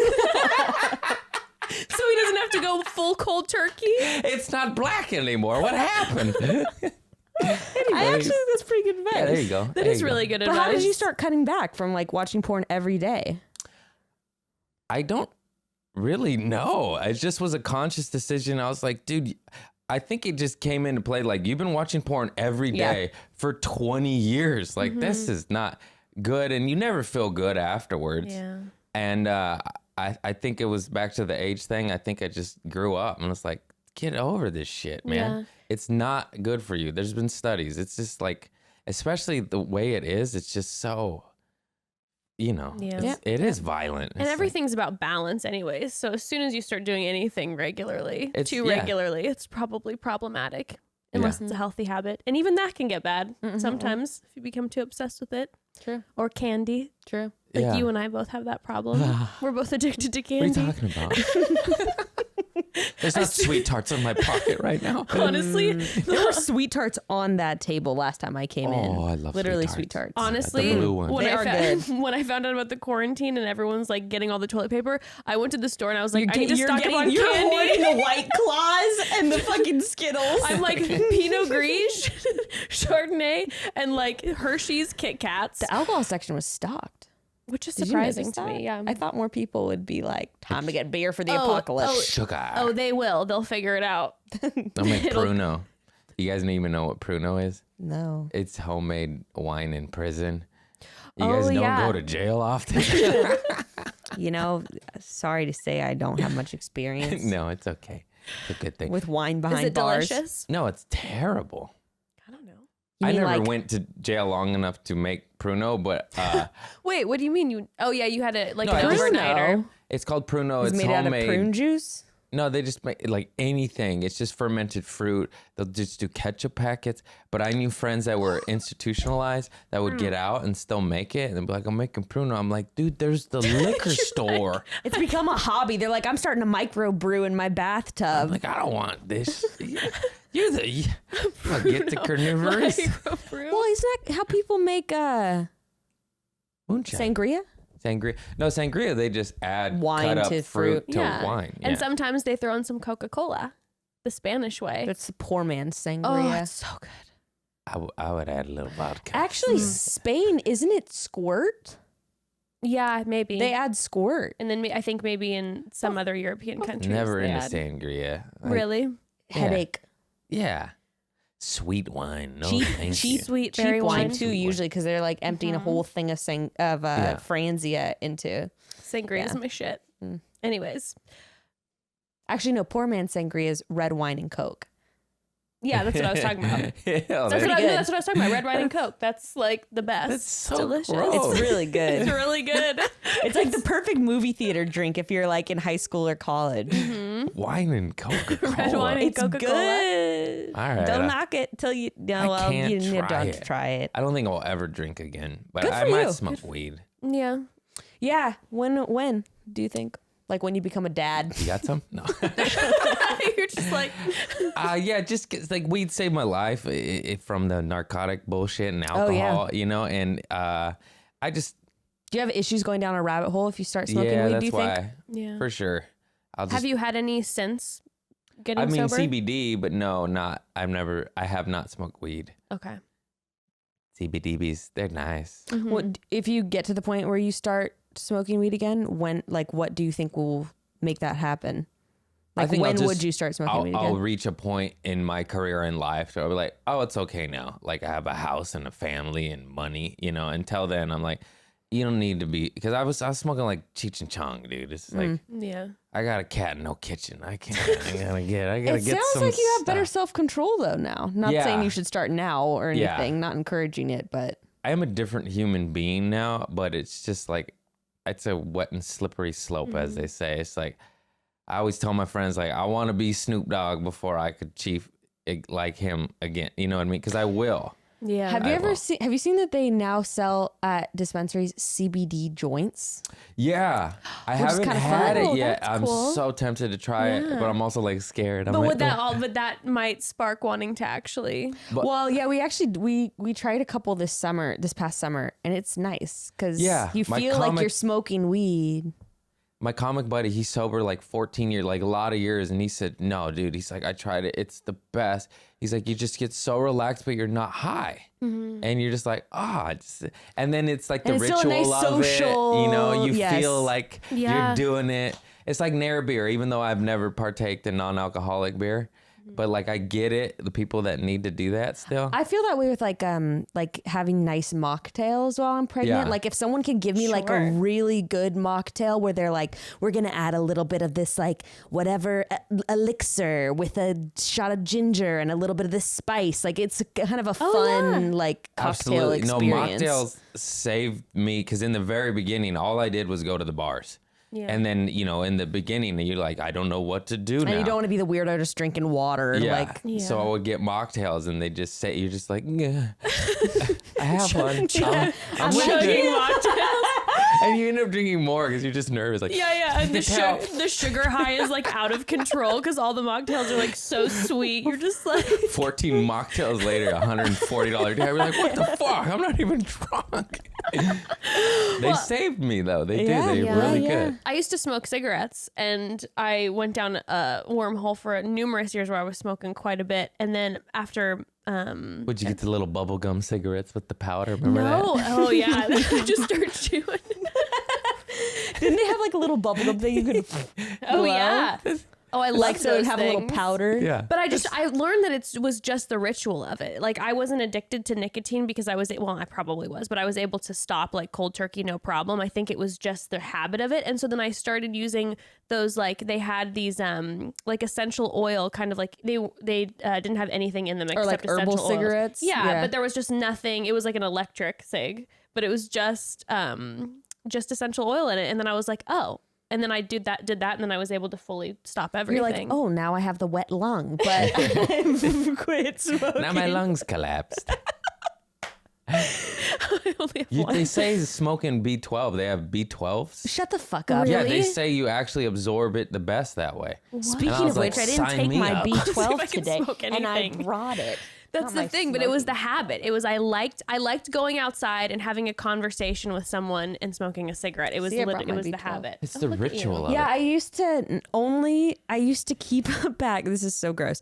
In college, I used to keep a pack of menthol cigarette. No, Camel Crushes. That's what I smoked Nice. always. In my car, and it was just during traffic after like a long day of nannying where I would just pull out just a single cigarette, and there's nothing more freeing, I'm sorry, than having all the windows down, music blaring, and you're just like halfway through you're like, I'm gonna crush it. Oh, living a little. Oh, with the music going. That's when I started getting like smoking a ton, was when I was living in Orange County and working in LA. And so everyone used to smoke in LA, and then I'd be driving, I'd be stuck in traffic for 2.5 hours both ways. And I'm like smoking tons of cigarettes. And all of a sudden one day I'm like, oh my God, got the little nicotine I'm smoking high. so much. This is crazy, like unintentionally. And then, When I worked in Irvine and had to commute, I was such a degenerate then. I'd just get a cooler full of beer and just drink on the freeway the whole ride home. Oh my God. Don't do that. We do not endorse any of this behavior. Not do that. I'm sober 6 years now. Coronavirus. Just vape your B12. That's what I'm taking right now. That's what we endorse is B12. Not drinking on the freeway or smoking not smoking cigarettes. the cigs, It was living just that clean IPA. life. It was only like 4%. Okay. It wasn't even the light stuff. You're going full, like 7.5. 8%. Yeah. 8%. Anyway, next question. This is the weirdest question, and I feel like maybe I don't understand it. It says, would you rather have your dad walk in on you and your dog, or your dog walk in on you and your dad? Basically, would you rather fuck your dog and have your dad see, or fuck your dad and have your dog see? Oh, man. Obviously, the dog. Who was on cocaine when they sent that question? You sick fuck. Dog. Dog. Wait, I would rather have to have sex with my dog than my dad. What about a cat? No, I'm just kidding. Oh my God. I can't even. I hate the person that asked I this. can't even. I mean, can't even you've acknowledge got a gun the to your question. head. You've got coronavirus locked and loaded, about to be injected into I'll you. take the coronavirus. I ain't Okay, fucking fine. a dog. I ain't Death. fucking my dad. Death. I choose death. Death. Coronavirus. Yeah, I choose. Honestly, I how choose about death how about too. we Wow, guys, I already answered. You guys have to answer now. Fuck you both. We need to block that user. That is a fan you do not need. That is a fan. No, thank you. I don't care how much ad money that fan brings in. Who is it? Shout out her Fuck at. I can't. Block her. Him? Is it a her or a him? It's her. Oh, block her. No, this is like one of my favorite Would You Rathers, which is very similar. She made me answer this question on our, I think, second podcast. Yeah, and I was like, everyone great, I'm should gonna have get to answer. canceled. Here's the question. Oh, no. Wait. I have to think about it. So if I say it right, it's would you rather have to be... Isn't it would you rather have to be in your mom's body fucking your dad or in your dad's body fucking your mom? No, or it something wasn't like that. It was something like, you had asked me, you're like, would you rather have to have Evan? Yes. Yeah. No. Yes. Would you rather have to have Evan in your dad's body and having sex with him, or having your dad in Evan's body having sex with him? It's a horrible question. I'd rather have the coronavirus. I plead the fifth. What did you say? You said you're Evan in your dad's body, I think. Yeah, because I just can't have my dad. You can't have that shared I can't experience have that with shared your father. experience. That's so fucked up. I can't even, like, my brain can't even. I can't even start to comprehend it. This used to be a peaceful podcast. Got real Now we're weird. all full of anxiety. The world's ending, so we're like, we're just gonna share it all. Let's just talk about all this What shit. about that one I said? Would you rather have to be in your mom's body having sex with your dad, or in your dad's body my having sex with your mom? God. Answer it. Do it. Say it. Do it. I'd rather have sex with my mom. That's actually real. Oh, that's so disgusting. Yeah, you made her do that. And Now, then you go, oh, what do you pick, Craig? I don't want You to have pick. to. Why do I We're have not having to? you back on again unless you I answer. choose the coronavirus. I don't understand the question. Hey, look at that. What's that? Fine. Next question. Pussy. You're talking about us being pussies about the coronavirus, and you can't answer the question if you have sex with your mom or your dad.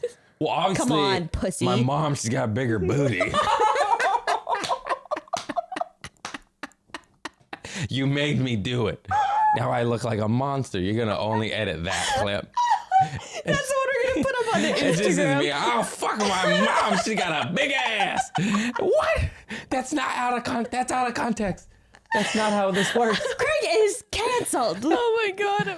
All right. sick Well, speaking bastards. of that, question: embarrassing sex confessions or sex stories? Embarrassing. Embarrassing.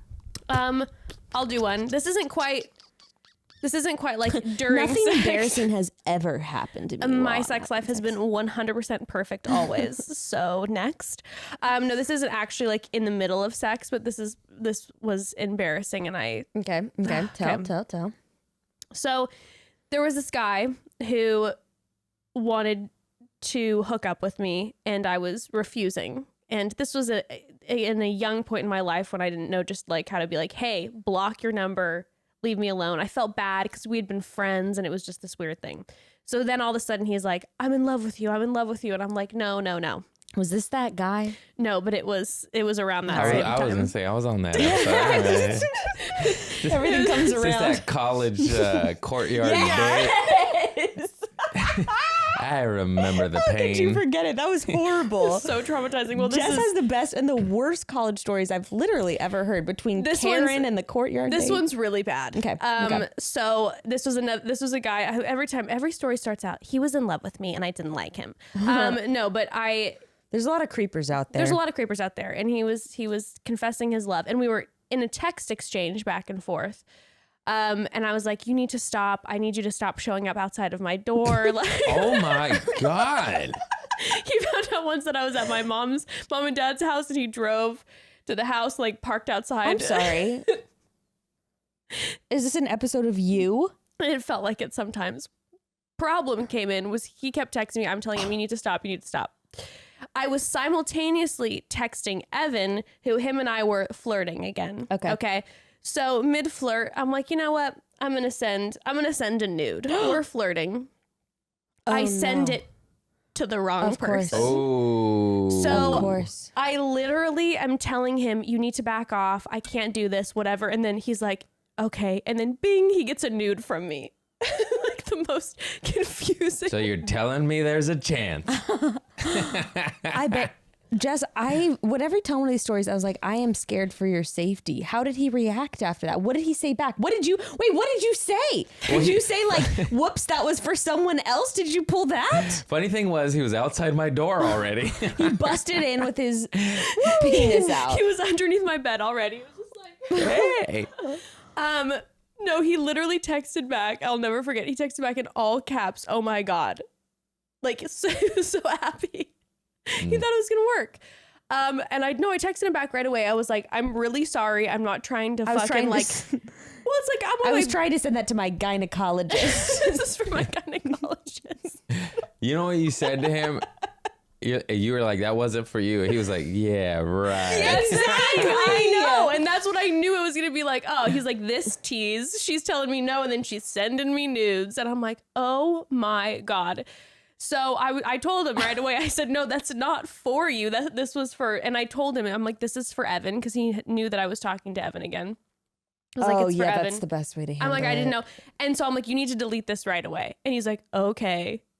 So I knew, of course, that it wasn't going to happen. So the next day, I had a class with him. I drove to his house. No, I was outside his door. I clubbed him over the skull. Took Use his phone. fingerprint. I killed a man. We're feeling bad for her. She's a murderer. turns out the whole time. No, I basically like showed up at class the next day, and I like pulled him aside, and I'm like, hey, I need you to give me your phone right now.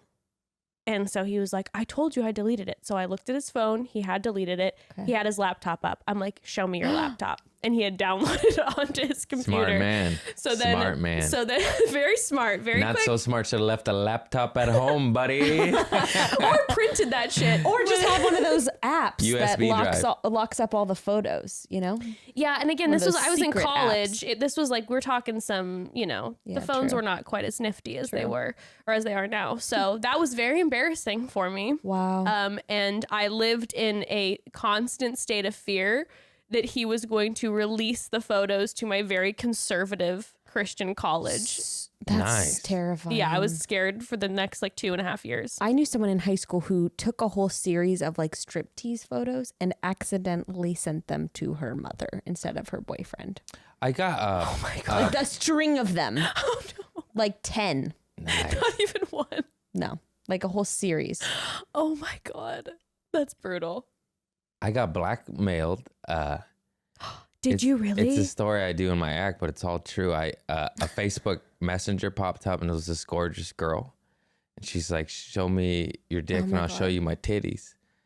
And I you're literally, like, hell yeah. I literally responded like, "I don't know. This feels like a scam."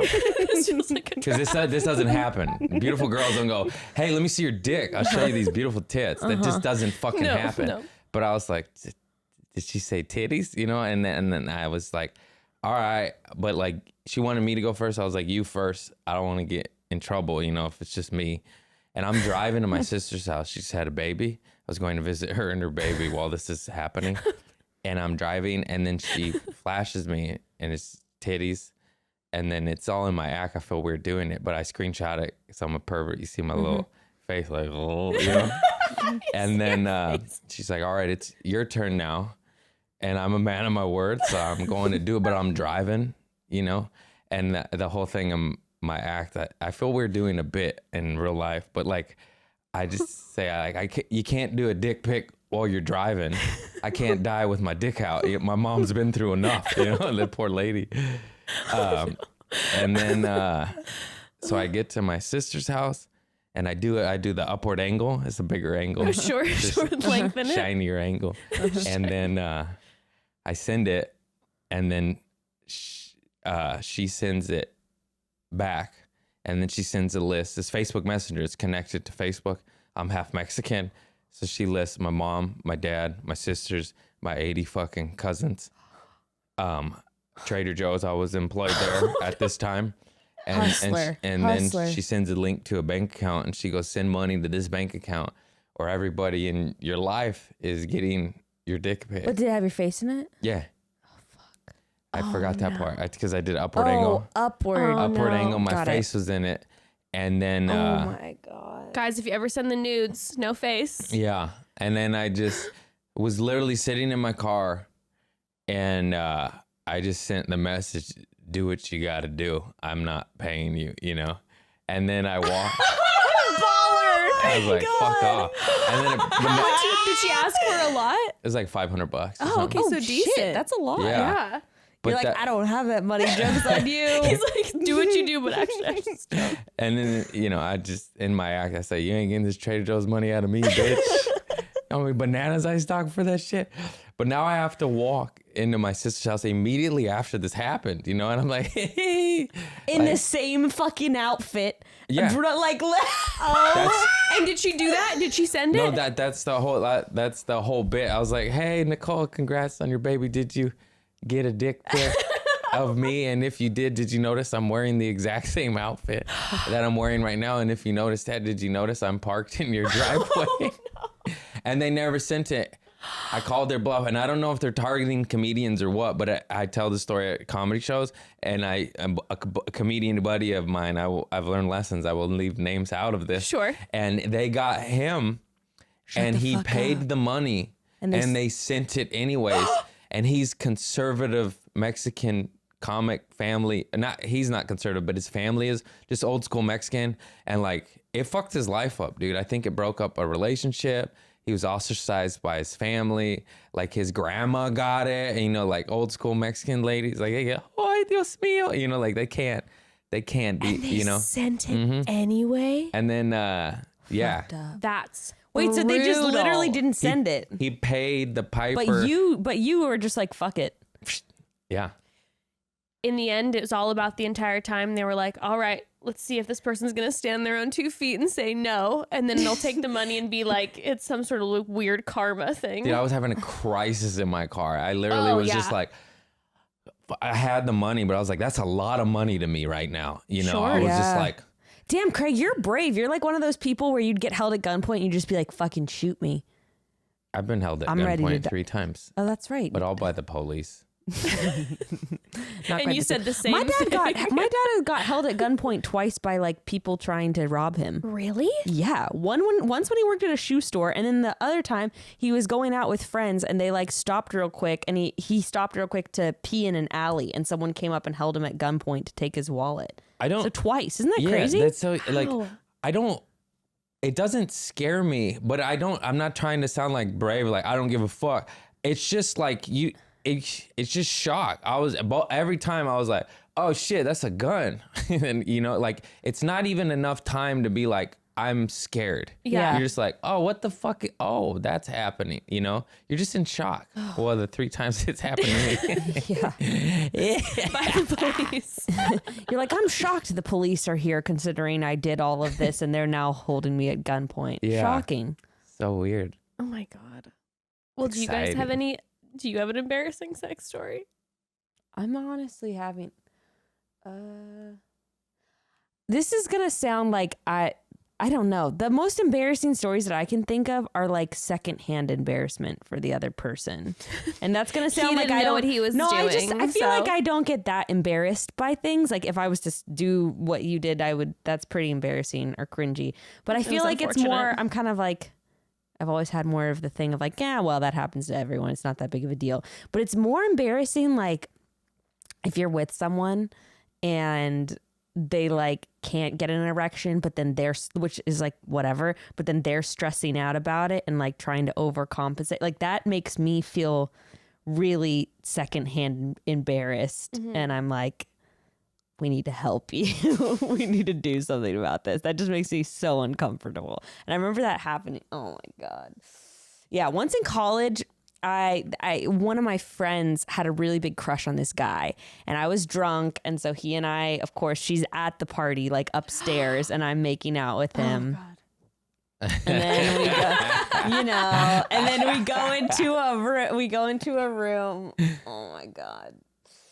Anyway, evil Becca. he couldn't really get it up because we were really fucked up. And then in the middle of all that, she walked in and and then that caused some issues. Really? Did she? It actually, okay, I'm acting like, okay, she was an acquaintance. She was an acquaintance, and it wasn't like a guy that she was trying to pursue. She was just always like, oh, he's really hot. He's really cute. I would definitely date him. It wasn't that's like, not so bad. Yeah, that's not so bad. But she was still pissed. Yeah, you made it sound like it was my best friend and she was in love with him for 12 years. She was my maid of honor. It was her husband. I don't know why she was mad. No, it wasn't like that. No, it was just like, had I considered it, it would be like, yeah, I probably don't want her seeing me do this, but I was drunk and I did it anyway. Anyway, that was all That's just shit that happens when you're young too. Yeah. You don't really, your prefrontal cortex isn't fully developed. And then when you're older, it may happen, but that same girl will be like, oh, who gives a fuck? You're like, oh, fuck you. Like, oh, fuck it. Whatever. Like, oh, fuck this guy. He's not drunk. He can get it up. Sorry you're having trouble in there, girlfriend. This is a good one. Raising Kettners asks, do you believe in aliens? Hell yeah. I think you're dumb as fuck if you don't. Right, to think that there's literally nothing else out there. It is literally impossible for them not to exist. If science that we know is saying the universe is constantly expanding, it's infinite. There's different parallel time, whatever. There's supposedly they're talking about there's bizarro worlds of us because it's infinite, so there's infinite possibilities. I hope I'm killing it out there. Yeah. Wherever.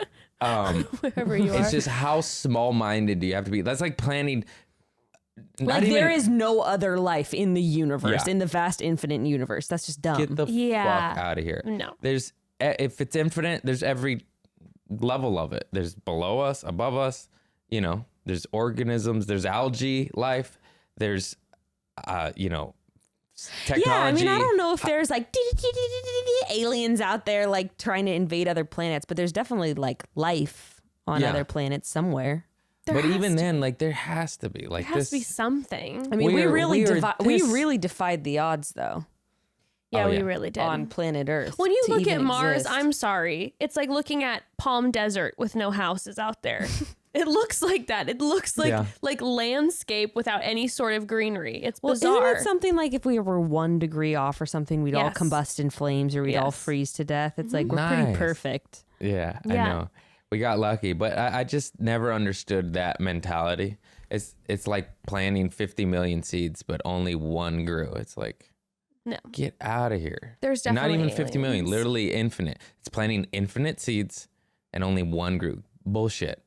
I have no proof, no evidence, no nothing, but just common sense. Like something has to exist. Yep.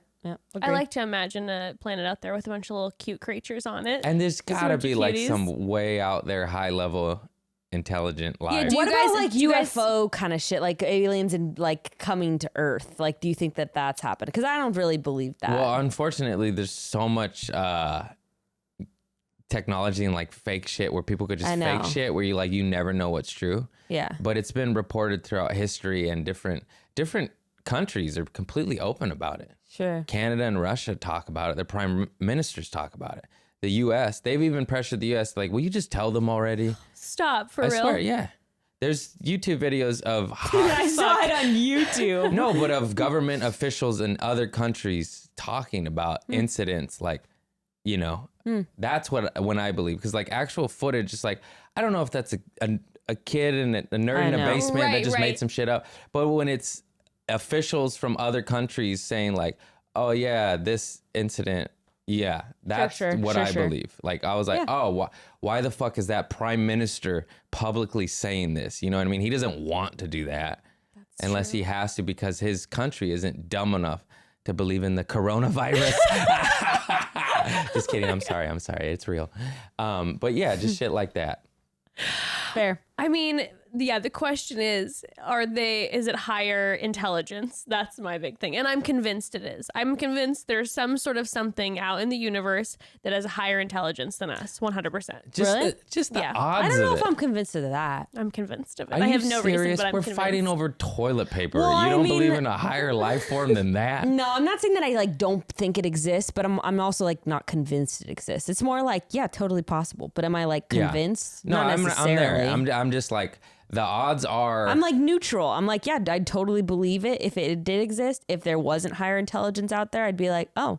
If I told you guys, and I'm your friend, and I was like, hey, I'm telling you this now for the first time, I was once abducted. I'd be like, and I stood by it. Like, Would you hey, believe? I gotta get out of here. No, I'd just be like, you probably like had some sort of medication interaction. And I swore on my life, I was just like, if you trust me at all, and I'm your friend, I swear to you, I was abducted. I think maybe it was like some sort of strange lucid dreaming experience, like I met sleep I met all the little paralysis. guys, and they were small. I'd be like, It's one of those things. It's like I would want to believe you. It's cool, but like I just need proof. yeah. You know? Yeah. I was like, can you take me next time? And I'm just like, what about this photo? Like they Meanwhile, I'm like, yeah, but the demons in my house, that shit was real. Oh, mm-hmm.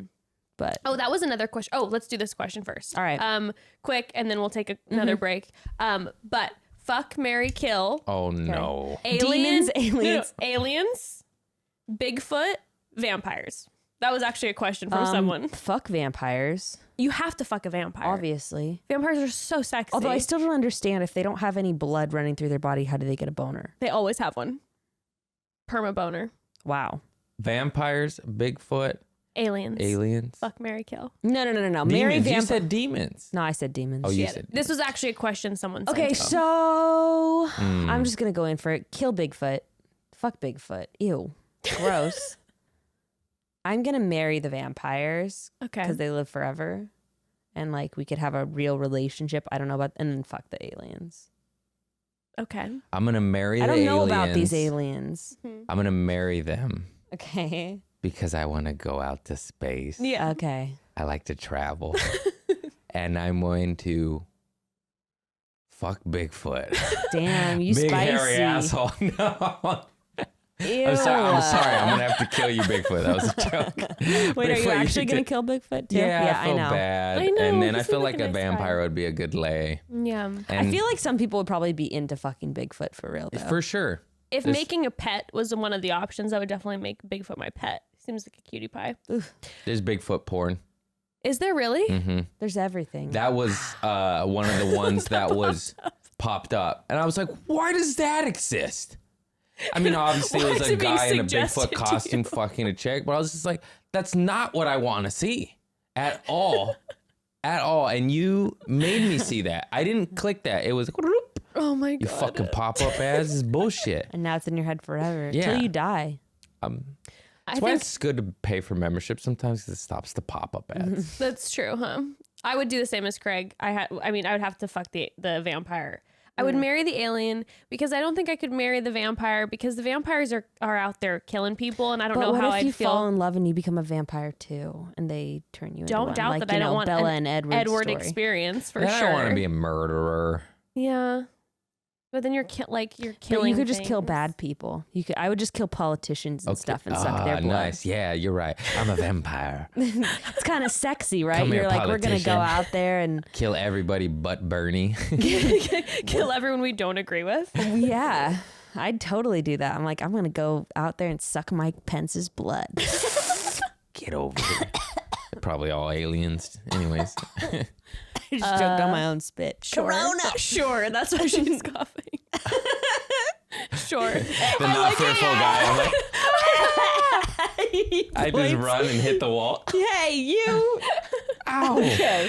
All Quick right. break. No, quick break. Listen, I am a big fan of convenience. Who isn't? But one service I did not anticipate would ever be convenient is the orthodontist visit. Thanks to Candid, you can now achieve a picture-perfect smile so easily. They deliver clear aligners directly to your door, and the entire process is monitored by your orthodontist in person, all for a fraction of the cost of traditional in-office visits. If you've put off straightening your teeth because it seems like time and money and a huge commitment, Candid Co. is the company you've been waiting for. The average treatment length is just 6 months, and it's not too late to get your smile on point for wedding season or that special event you have coming up, 3 or 4 months or 5 months out. Or maybe, you just want to look in the mirror and have a gorgeous smile all alone. The next time you're going to have a big event is probably 6 months from now. So that's 6 months to get your Candid Co. treatment it's done. Perfect. And unlike traditional traditional braces, Candid clear aligners are comfortable, removable, and totally invisible, so you can transform your smile without anyone noticing a thing. Plus, you'll never have to set foot in a doctor's office or waiting room.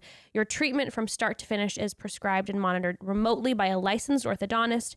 Sound intriguing? You can learn more about Candid's process and get a complimentary 3D scan of your teeth at Candid Studio near you.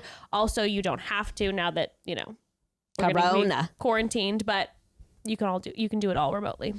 Are you ready to take the first step towards straighter teeth? Because for a limited time, you can get started with $75 off by using code CHATTY at candidco.com/chatty. That's candidco.com/chatty. Use code CHATTY for $75 off. Again, candidco.com/chatty. Yeah. All right, let's take a trip down memory lane, broads. It's Saturday morning. You wake up, cartoons are on your kitchen table. Your mom and dad are sitting there. They set out the most banging lineup of breakfast cereals. What's your favorite cereal, Craig? Oh, shit. Damn, man, that's a tough one. Fruity Pebbles or Cinnamon Toast Crunch. As a kid, Captain Crunch. Forgot about Captain Crunch. They got peanut butter. They got the berries. There's nothing better. Oh, there's nothing better. And I would always have the two bowls. I liked Fruity Pebbles a lot. I will still have like 5 bowls in a row of Rice Krispies. Oh, they're so good. I love Rice Krispies with a little spoonful of sugar on top of those. Oh, yeah. Sugar beans. Put a little banana in there. Oh, now we're talking. But listen, here's the thing. So we fast forward 25 years, some, more for myself. You realize that those cereals you knew and loved, they are full of sugar. And they're also full of not so great real ingredients, a lot of artificial stuff. What's wrong with GMO Monsanto? But you're left with that breakfast. You have that breakfast size hole in your heart, right? Yeah. But not anymore. Well, adult breakfast may seem boring, but it doesn't have to be because of Magic Spoon. Oh, Magic Spoon's so good. Kids and adults love this cereal company. They've discovered a way to recreate your favorite childhood cereals with 0 sugar, 12 grams of protein, and only 3 net grams of carbs in each serving. These cereals are also keto-friendly, gluten-free, grain-free, soy-free, low-carb, and GMO-free, like you were saying, Craig. It sounds too good to be true, but it's not. Trust us. It is so good. I'll do it, but I'm not gonna lie. I want to put a little sugar on No, it's so they're so it's good. so good. It's actually sweet. Speaking of Fruity Pebbles, one of the flavors that they have, so they have 4 flavors. They have frosted cocoa, fruity, and blueberry. And the fruity flavor is pink, and it's delicious, and it tastes like the Fruity Pebbles. You can't bust it out, man. I know, You can't talk. good. No, I'm hoarding that now. want it. Yeah, I'm hoarding that. We were stocked No up. one's touching my Magic Spoon. No one. I won't sneeze on you for 1 bowl of cereal. I appreciate that. Well, you can have them today. And also Ember, when you have a child, Ember wants to have all that yummy, delicious cereal. But, sometimes I'm like, I don't want to pump her full of all the artificial ingredients. She's obsessed with Magic Spoon, and I don't feel bad about giving her many, many bowls of it. Yeah, and check out their Instagram and their boxes. They're so cute. Yes. They fit your kitchen aesthetics. Anyway, go to magicspoon.com/chatty.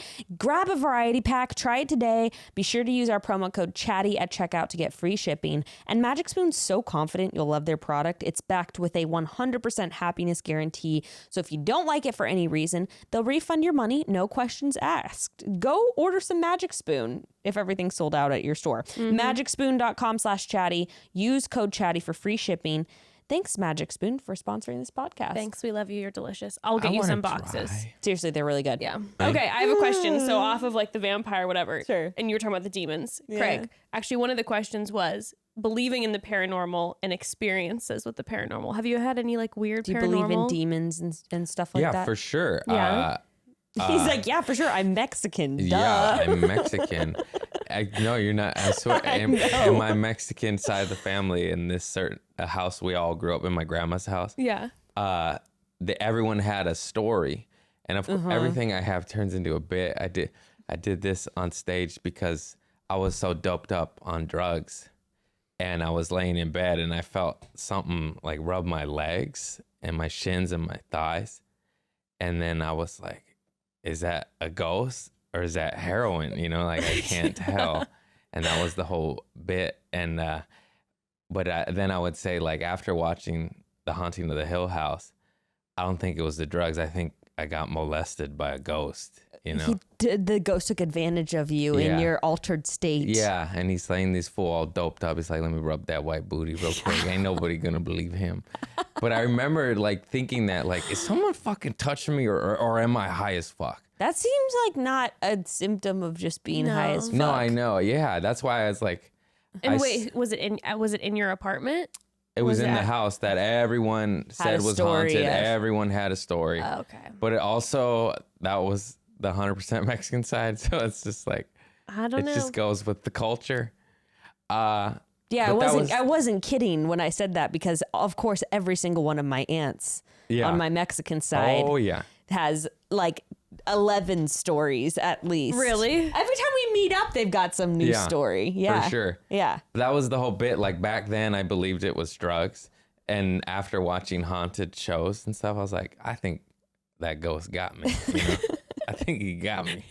He got me now that I think about it. Why is there a ghost in my ass? Oh, wait, that's my finger. I was listening to someone who they said I listened to on Billy Roz's episode, who we've had on before to talk about the paranormal. Yeah, had Billy Lee on. Billy Lee talks about it. And Billy Lee's actually going to come on our podcast soon. So we're going to have to ask her about it. I mean, paranormal, whatever you want to call it. It's like, not to be super hippie, but we're all energy. Like, we don't die. We go somewhere. Sure. Supposedly science is proving there's 11 dimensions, meaning there's all sorts of 11? shit. That's what they're saying. Oh. There might be 11 dimensions in this theory they have that they are this close to proving, but just can't yet, you know. But all the brightest brains on the world are talking about this and like agreeing about it. You know what I mean? Like Einstein shit. And it's like, if there's that many dimensions, there's literally could be a war of spirits in front of us, and we have no idea. It's just we're not in that. You know what I mean? Mm-hmm. The truth is, we don't fucking know, and it's extremely possible. And if we're energy and we're constantly changing through the form and passing on to the next, it's like, why not? Yeah. Why not? Are you scared of dying? Not really. I bet you experienced this too when you were dealing with people and you yourself were on drugs and shit. But also there's something to be said about, like, you know, when you walk in a house and immediately you're like, there is some dark shit going on in here. Oh, for sure. Like, you without even knowing, and you time. walk in and you're like, this is bad news. Like, there is not, something's off. People are so hesitant to make fun of hippies and energy and shit, and the whole world has walked in a room and be like, oh, someone's fighting in here. There's something you can bad. feel it. You feel it. You it's feel thick. it. Yeah. The tension is thick. Oh no, there's like, and then you know that, like, you remember those houses when you were a kid, if your family moved a few times, like there'd be like all different houses have different energy. I swear to God. Totally. Like, even if a house doesn't feel dark, like one house you'll move into feels kind of like playful, almost like lighthearted. And then the next one feels like kind of calm. And I'm like, oh, there's something here There's for absolutely. sure. Yeah. It's not always bad. It's just like different energy. Like when you're staying somewhere for a while, it feels like you can really feel it well. Well, like we talked about when Roz was on last about the Cecil Hotel in downtown LA. You know about this shit? The one with the water up there? Yep. Yeah. About that how many people committed suicide and died there. Like, oh, dude. So this shit many is real. people. I'm sorry. I believe in it wholeheartedly. It's crazy. And they're planning on reopening it. Oh, that's great. They're rebranding. They're rebranding. There's not enough sage in this world to get me to go in that building. Hell no. No, thank you. My friend's doing the lighting. Is designing the lighting for the hotel. I'll do the hotel down the street. Yeah. Well, apparently the It's like, security it's all right. guard was like, was telling him like, this is 100% haunted. Yeah. This shit's lots of fucked. places. The Queen Mary, every employee ever, they're like, oh, it's haunted. Anywhere where there's been any horrible tragedy, it's probably going to be haunted. Like, Yeah. I've never been on the Queen Mary before. Me neither, and it's so close to my house. So close. You should go. I'm gonna pass. Yeah. Like, a lot of people go. You can on, always though. find it on Hotel Tonight, by the way. Yeah, no. My mom was trying to get she's like, look, it's cheap, Rach, let's go stay on the Queen Would you Mary. guys really not spend the night with me if I was like, okay, let's the three of us go and spend the night in a haunted place and then report back? Spooky. I I'll mean, set up cameras for the content, for for the views. I would do it, I mean, but not of my own volition. That's for sure. Yeah. have to be a part of a show. It's like, I'm good. What about if it's my show? And just for my personal documentation. Your ghost hunting show. No, when people go like stay in haunted hotels and hospitals and shit like that all the time, I'm like, no thanks. Mm-hmm. I'm totally down. Yeah, I like the thrill. Have you had them fuck with you? It's spooky. I don't like it. It's not fun. No. I've had a bunch of those experiences, but like I've never actually been somewhere where I was spending the night elsewhere and it happened. So that's probably why. The San Jose Improv is supposedly haunted, and it's been on TV shows, and every employee that's worked there says it's haunted. Yeah, because a horrible thing happened. I think like a fire, and like a lot of people died. I don't know exactly, but some horrible tragedy happened there, and then they rebuilt it, and it was known to be haunted. Well, you know, across our whole country, Native Americans were murdered. So anywhere you go could be some site of some horrible thing. Oh my God, there's that one spot right by LMU, Loyola Marymount University, where it was an Indian burial ground. And no then way. On top of that, like in Marina Del Rey? Uh-huh. If you look this up, I think it was like an Indian burial ground, and then after World War II, the government didn't know what to do with the munitions and bombs that were expired or whatever, so they buried them. And then on top of that, the earth was like leaking methane gas. So it was like 3 no-nos. And then this developer was like, we want to build here. And it was also a wetland, like a natural preserve. They're like, no. And then they just bulldozed it. And they're like, oops, that type shit. Yeah. And then they're like, the government or the city officials were like, oh, well, you already started. And they let them build there. And then for the first couple years, like cause I knew someone that lived there. They're like, oh, these methane sensors always go off. And like, just horror story after horror story. It was like, yeah, there was like 3 red flags. Do not build here. Oh my 4, if you God. don't want to murder nature. It's wetlands now. Just let it be birds. And look that shit Oh, yeah, up. because that's where Bayona Creek is. Yeah. Yeah. It was a lot bigger, and they built all that new housing. I used to nanny for a family who lived right there across from LMU. I know exactly what you're talking about. This girl I used to date lived there, and she said right when she moved in, like she heard all this stuff, and then methane alarms, and people still live there. It's like, God, what are you doing? This fucking... We're so stupid. We're fine. We're fine. See the view. See the view. So what if I'm dying? But this is the view. It's a bird. I killed that one. This is a $3 million view. Look at it. Look at it, Jerry. I know Adada's getting haunted. She's getting scratches up her legs in the middle of the night. She was happy. Now she's suicidal. Who cares? Look at the view.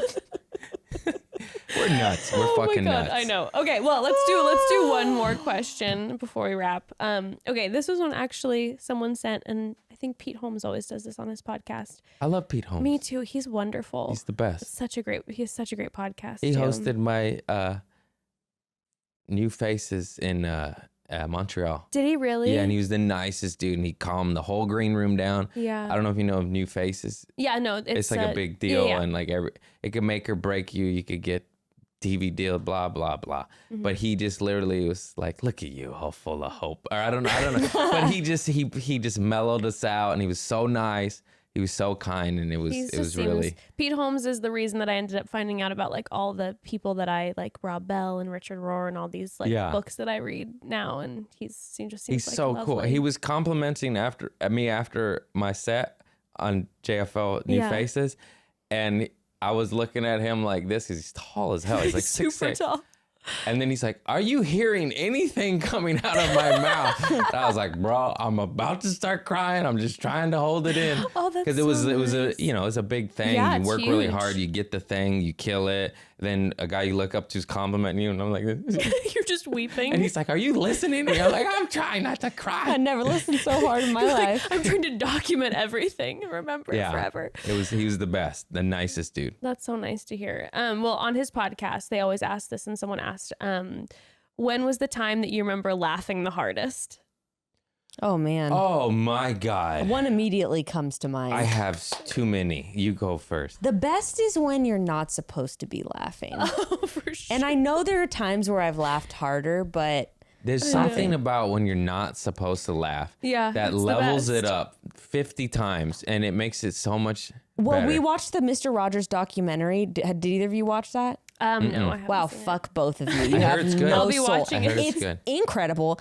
I was pregnant with my first child and we were in the theaters watching it. There's this part where this sweet little boy is in a wheelchair and they're singing I like you just the way you are, not because of what you can do, but like because of who you are. And so I'm sobbing and she looks over at me and she just starts laughing at me because I'm sobbing, and then I start laughing, and then we're both laughing in the movie theater at this sweet moment of this darling child in a wheelchair with Mr. Rogers, but and we it's- were no, just it's and when- we couldn't stop. It's when you're not supposed to. I get giggly at church. I was always giggly 24 hours. Yes. like 24 hours every single time. I was in church was for in church 24 hours all the time. 7 days a week. I was always laughing. No, it's the best. My mom and aunt have been kicked out of like at least 3 funerals of immediate family because they can't stop laughing. Oh, I'm serious. But that's the shit though too. Because like when they the can't- stress is high Oh, too. yeah. Like right now during this whole COVID thing, I have been, and I don't want to be like disrespectful, but I've been laughing don't know how to constantly. deal with it. I don't know how to deal with it. So I'm when just- I don't know how to deal with it, I've been in breakups where I'm laughing like, oh my god. and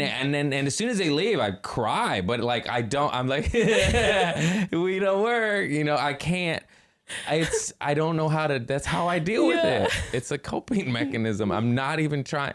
Like but dude, I've told this story so much, but this isn't the story where I laughed the hardest. But my mom, her mother, my grandmother, my grandmother's sister died. Mm-hmm. So my mom's aunt died, and my mom had an Astro van, and my grandma's old. She's like 88 at the time, old as shit, you know, and she needs help getting out. So she's getting out of the van. She puts her hand on the Astro van, like railing, you know, and my mom shuts the sliding door on my grandma's hand. This is at the And funeral of her This is sister. right before, on the way into the funeral. So now we're front row. This is immediate family. My grandma's holding her hand, crying, and my mom makes the joke like, is she crying because she lost her sister or because I broke slammed her her hand? hand in the Astro van. And then we all just start laughing. And then the priest stops it and he thinks like they're crying uncontrollably. And then he realizes they're laughing, and then they're like, "Oh, like he's like, you gotta go. Like, you You're can't out. laugh in the You're front like, row we're front and row. stop You the can't kick us sermon." And that's happened. I mean, I think it's at least 3 times, upwards of 4 or 5. Like, Did you just slam your poor grandma's hand in no, the car? I meant them just laughing at a funeral. Like they're like, and the other time they got kicked out, the priest had like a lisp or something. Oh, no. And my uncle, this is the Mexican side. They're all jokesters. My mom, my aunt, and my uncle. And the guy, like on Princess Bride, this marriage, like not like that, but something like that. And the priest says like one word, and they literally go, "Oh no!" And then they just fucking start, and they had to leave.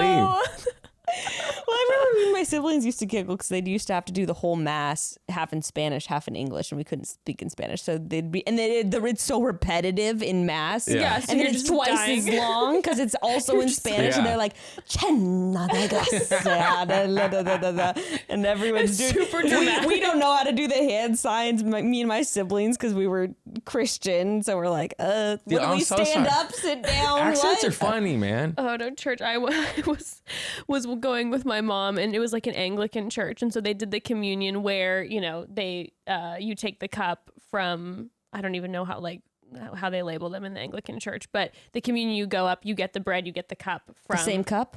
Corona! Yes. The same cup. But this was a while ago. Oh and yeah, how's that affecting church? I know, it's canceled. But I went up, and I had never gone to one of these churches before, and the priest or whoever, he breaks the bread, asks me like in the name of God if I'll take it, whatever. And apparently I'm supposed to hold my hand out like this and take it, but I just opened my mouth. So I was like this. he's like doesn't know what to do, and he like puts it like he's gonna put it in my hand, and I just like stay like this because I was like puts it in my mouth, and the whole line behind me is just dying. All these old people, they're like, "You Isn't stupid that what bitch, you don't know what you're doing." That's what they do in Catholicism, right? They I put the think wafer so. on your Yeah. tongue. I think so, but wherever this church was, they actually put it in your hand, and I didn't. It was my first time. I didn't know what I was doing, and I just was like a baby bird, just like. That happened to me slightly different, but at my church, they held the cup of wine for you. Also, I'm 6 drinking wine. What the fuck, guys? This is where it all started. Thanks, guys. And my church, they held it for you, so you didn't. And then I went to my cousin's church for her communion or something, and then you hold it, and I didn't know that. So like I just end up pouring it like on me and spilling it, and everyone's laughing at me, and I was like, sorry. You got the blood of Jesus on your shirt. Spilled his blood. Wait, so okay, what's the I time have of the hardest? too many to remember, but this one popped up immediately. It's one my dad Vegas trips used to go a lot. He loves to gamble and he likes to drink, and he came in shit face. And he laughs like Harry and the Henderson, the old school movie, when he throws the yogurt at the TV. I don't know if you remember that. He laughs like Harry and the Hendersons. I swear to God. It's like, that movie was an audio bite of my dad. So he comes in after gambling drunk, and he's got the giggles, and I'm asleep with my mouth open, and he puts his watch and his car keys and the room key in my mouth. And he's just cackling, like just shoving shit. And then I wake up, but I didn't know what happened because I'm a kid and I was sleeping. And then the whole family's laughing, like just a laugh, like there's a nitrous oxide tank leaking, there's like cackling hyenas. And then I wake up and then I'm laughing, but I don't know why, but I'm like, who cares? I'm just enjoying this. And we're laughing so hard and loud that the neighbor of the hotel room comes and bangs on our door. And he's an old balding white dude. It's like a scene from a movie, and little tidy whities and a wife beater, and he's just yelling. And my mom has dentures and does not have her teeth in, and he's going, "Tell your kids to keep it down." And she's like, "It's not my kid, it's my husband." And then we heard that, and then we laughed even harder. And then still to this day, that happened when I was like 8 years old. We always say, "It's not my kid, it's my husband." We quote that moment, and oh my God. And it's so good. I realized I was probably not supposed to say wife beater. What are they called? Tank tops? I think that's what they're still called. I don't know. Is they still That's what called I that? refer Oh my to gosh, that's really funny. Politically incorrect. The little tank tops that used to be called that, formerly known as wife beaters. I'm sorry. FKA wife beaters. Okay, the hardest time I've ever laughed, and it sounds so stupid when you're like saying it out of context, but my best friend, you actually know that this is like the hardest time you've ever laughed. I've never laughed harder than this. Wow. And it's so dumb. I know. I can't. Yeah. It's so dumb. But I peed fully wet myself laughing, like drenched my pants. But it was in college, and we were so bored. We're not allowed to drink at this school. We don't do anything. There's no parties. We're just bored. So my best friend and I lived with 2 other girls in our dorm. This was not when Karen, this was another year, not with Karen. And we just like, at one point, my best friend's really, really tiny. So I was like, I wonder if we could fit you like in different cabinets around the apartment. So what we started to do on a regular basis is like, I'd be like, get in the broom closet, and I'd get her and I'd close the door, and then I'd wait for one of our roommates to come back, and I'd be like, can you grab me a broom? Classic, whatever. classic. She'd get the broom, and every time I'd make my best friend act like she was sleeping. So I was just like this, and she'd wake up every time that they'd open the door. She'd be like, Good gag. So then we put her, another time we put her literally in the like towel cabinet. It was so small. I don't know how we got her in there. She like folded in half. And so then we waited for her to for her roommate to come back. I spilt something like fake spilled. I'm like, can you get us a towel? She opens it, literally has a heart attack because my friend's like sandwiched in there, like sleeping on top of the tub. So this was like a running gag we had. So then one day, I'm like, let's do it. Let's fit you behind. It was like a TV, like a little TV cabinet with a TV or a TV stand, then the TV on top. I'm like, can you fit behind the TV cabinet and crouch down? And then you can like wake up, yawn, pop up from behind the TV, like while we're all watching TV and they didn't know that you were there. So she's like, yeah, okay. So we hear them coming in. I'm like, go behind. She is literally folded behind the TV cabinet for an hour because I couldn't get them to sit down and like She's committed. She's fully committed. So I'm trying not to laugh the whole time. Like my eyes are filled with tears. And I finally get them to sit down. We had a code word, but I forgot the code word.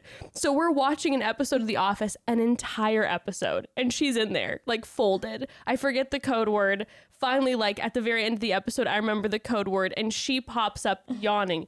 The girls, our roommates, are screaming because they've been home for like an hour and a half. They've been watching a full episode of The Office. Good. And I fully, our couch was soaked. I fully peed. Nice. It was the hardest I've ever the laughed. best. We in my used to life. do that when we were younger all the time. We'd shove my sister inside the God, it's so dryer. much fun. We used to put her in the dryer and then tell my sister, can you get my stuff out of the dryer? So But we wouldn't do a yawn. It would be like, ah! And then Yeah. she'd have like Yeah. some towel over her head looking all we were scary. like, the We used to bit do was that shit. Christina's always sleeping. Like she's always like like this that. tiny little sleepy person who's like sleeping somewhere. Like a Me little and my elf. sisters used to fart in shampoo bottles and put the cap back on and then smell it and it'd be peach farts.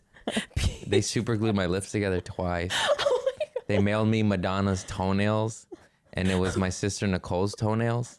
And I was a little kid and I was like, let me get more. And then they'd say like, she's got a lot of fans. She has to grow them back out. You got to wait for them. And I'd save this bag of fucking toenails. Because were you just They like made me drink perfume. were you a huge Madonna fan? I love Madonna. Who doesn't love Madonna? No, but I didn't to like want her toenails. Dude, they got me so much. You know those old perfume ads would have had the model with the straw in the perfume bottle? yeah. And they're like, you want to be pretty like that model? You got to drink the perfume. And I drink it and throw up. Do you want to be pretty? They told me Philip's milk of magnesia, because my middle name is Philip. They're like, that's for you. And it's diarrhea medicine. So I was just always drinking it because it tastes minty. And I always had diarrhea and I didn't know why. Philip's milk. Fucked up. It's so there's more. They stuck their fingers in the hole in my throat and I just went, bah, and I threw up. They did the Three Stooges thing and that, and then just blood went everywhere. Oh my god. We used to hold my brother down and drip ice on his forehead.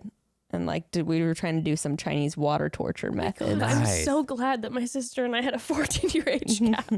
That shit's fun. It Yeah. does sound fun. I was tortured I for was so sure. lonely. And when you're a little kid too, and you have older siblings, you're like, "This is horrible," and then you're also like, "Well, I'm getting attention from my Yeah. siblings Yeah, but all the it's time." also You're like, so hey, let's do it whatever." tomorrow. I'm down. Craig, you're the best. We love you. You're I the just best. realized that we have a lot of new listeners and we never even introduced you. Oh, hey, I'm Craig. I'm not just the dude on the couch. Craig P. Conant Craig P. Conant. on all social medias. Craig Conant. And listen, right now, you can't be touring, can't be doing dates. Yeah. So what? Listen to my podcast. You've been on it. I still need to get you full. Good luck. I'm Yeah. booked and busy. Yeah.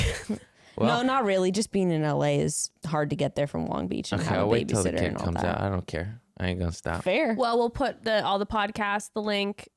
Also, a good way to support someone like Craig, who also like musicians, anyone like that. My husband just lost all of his work. You know, it's just tough right now. A good way to support is listening to podcasts. Also, buying merch. Yeah. Merch can be bought.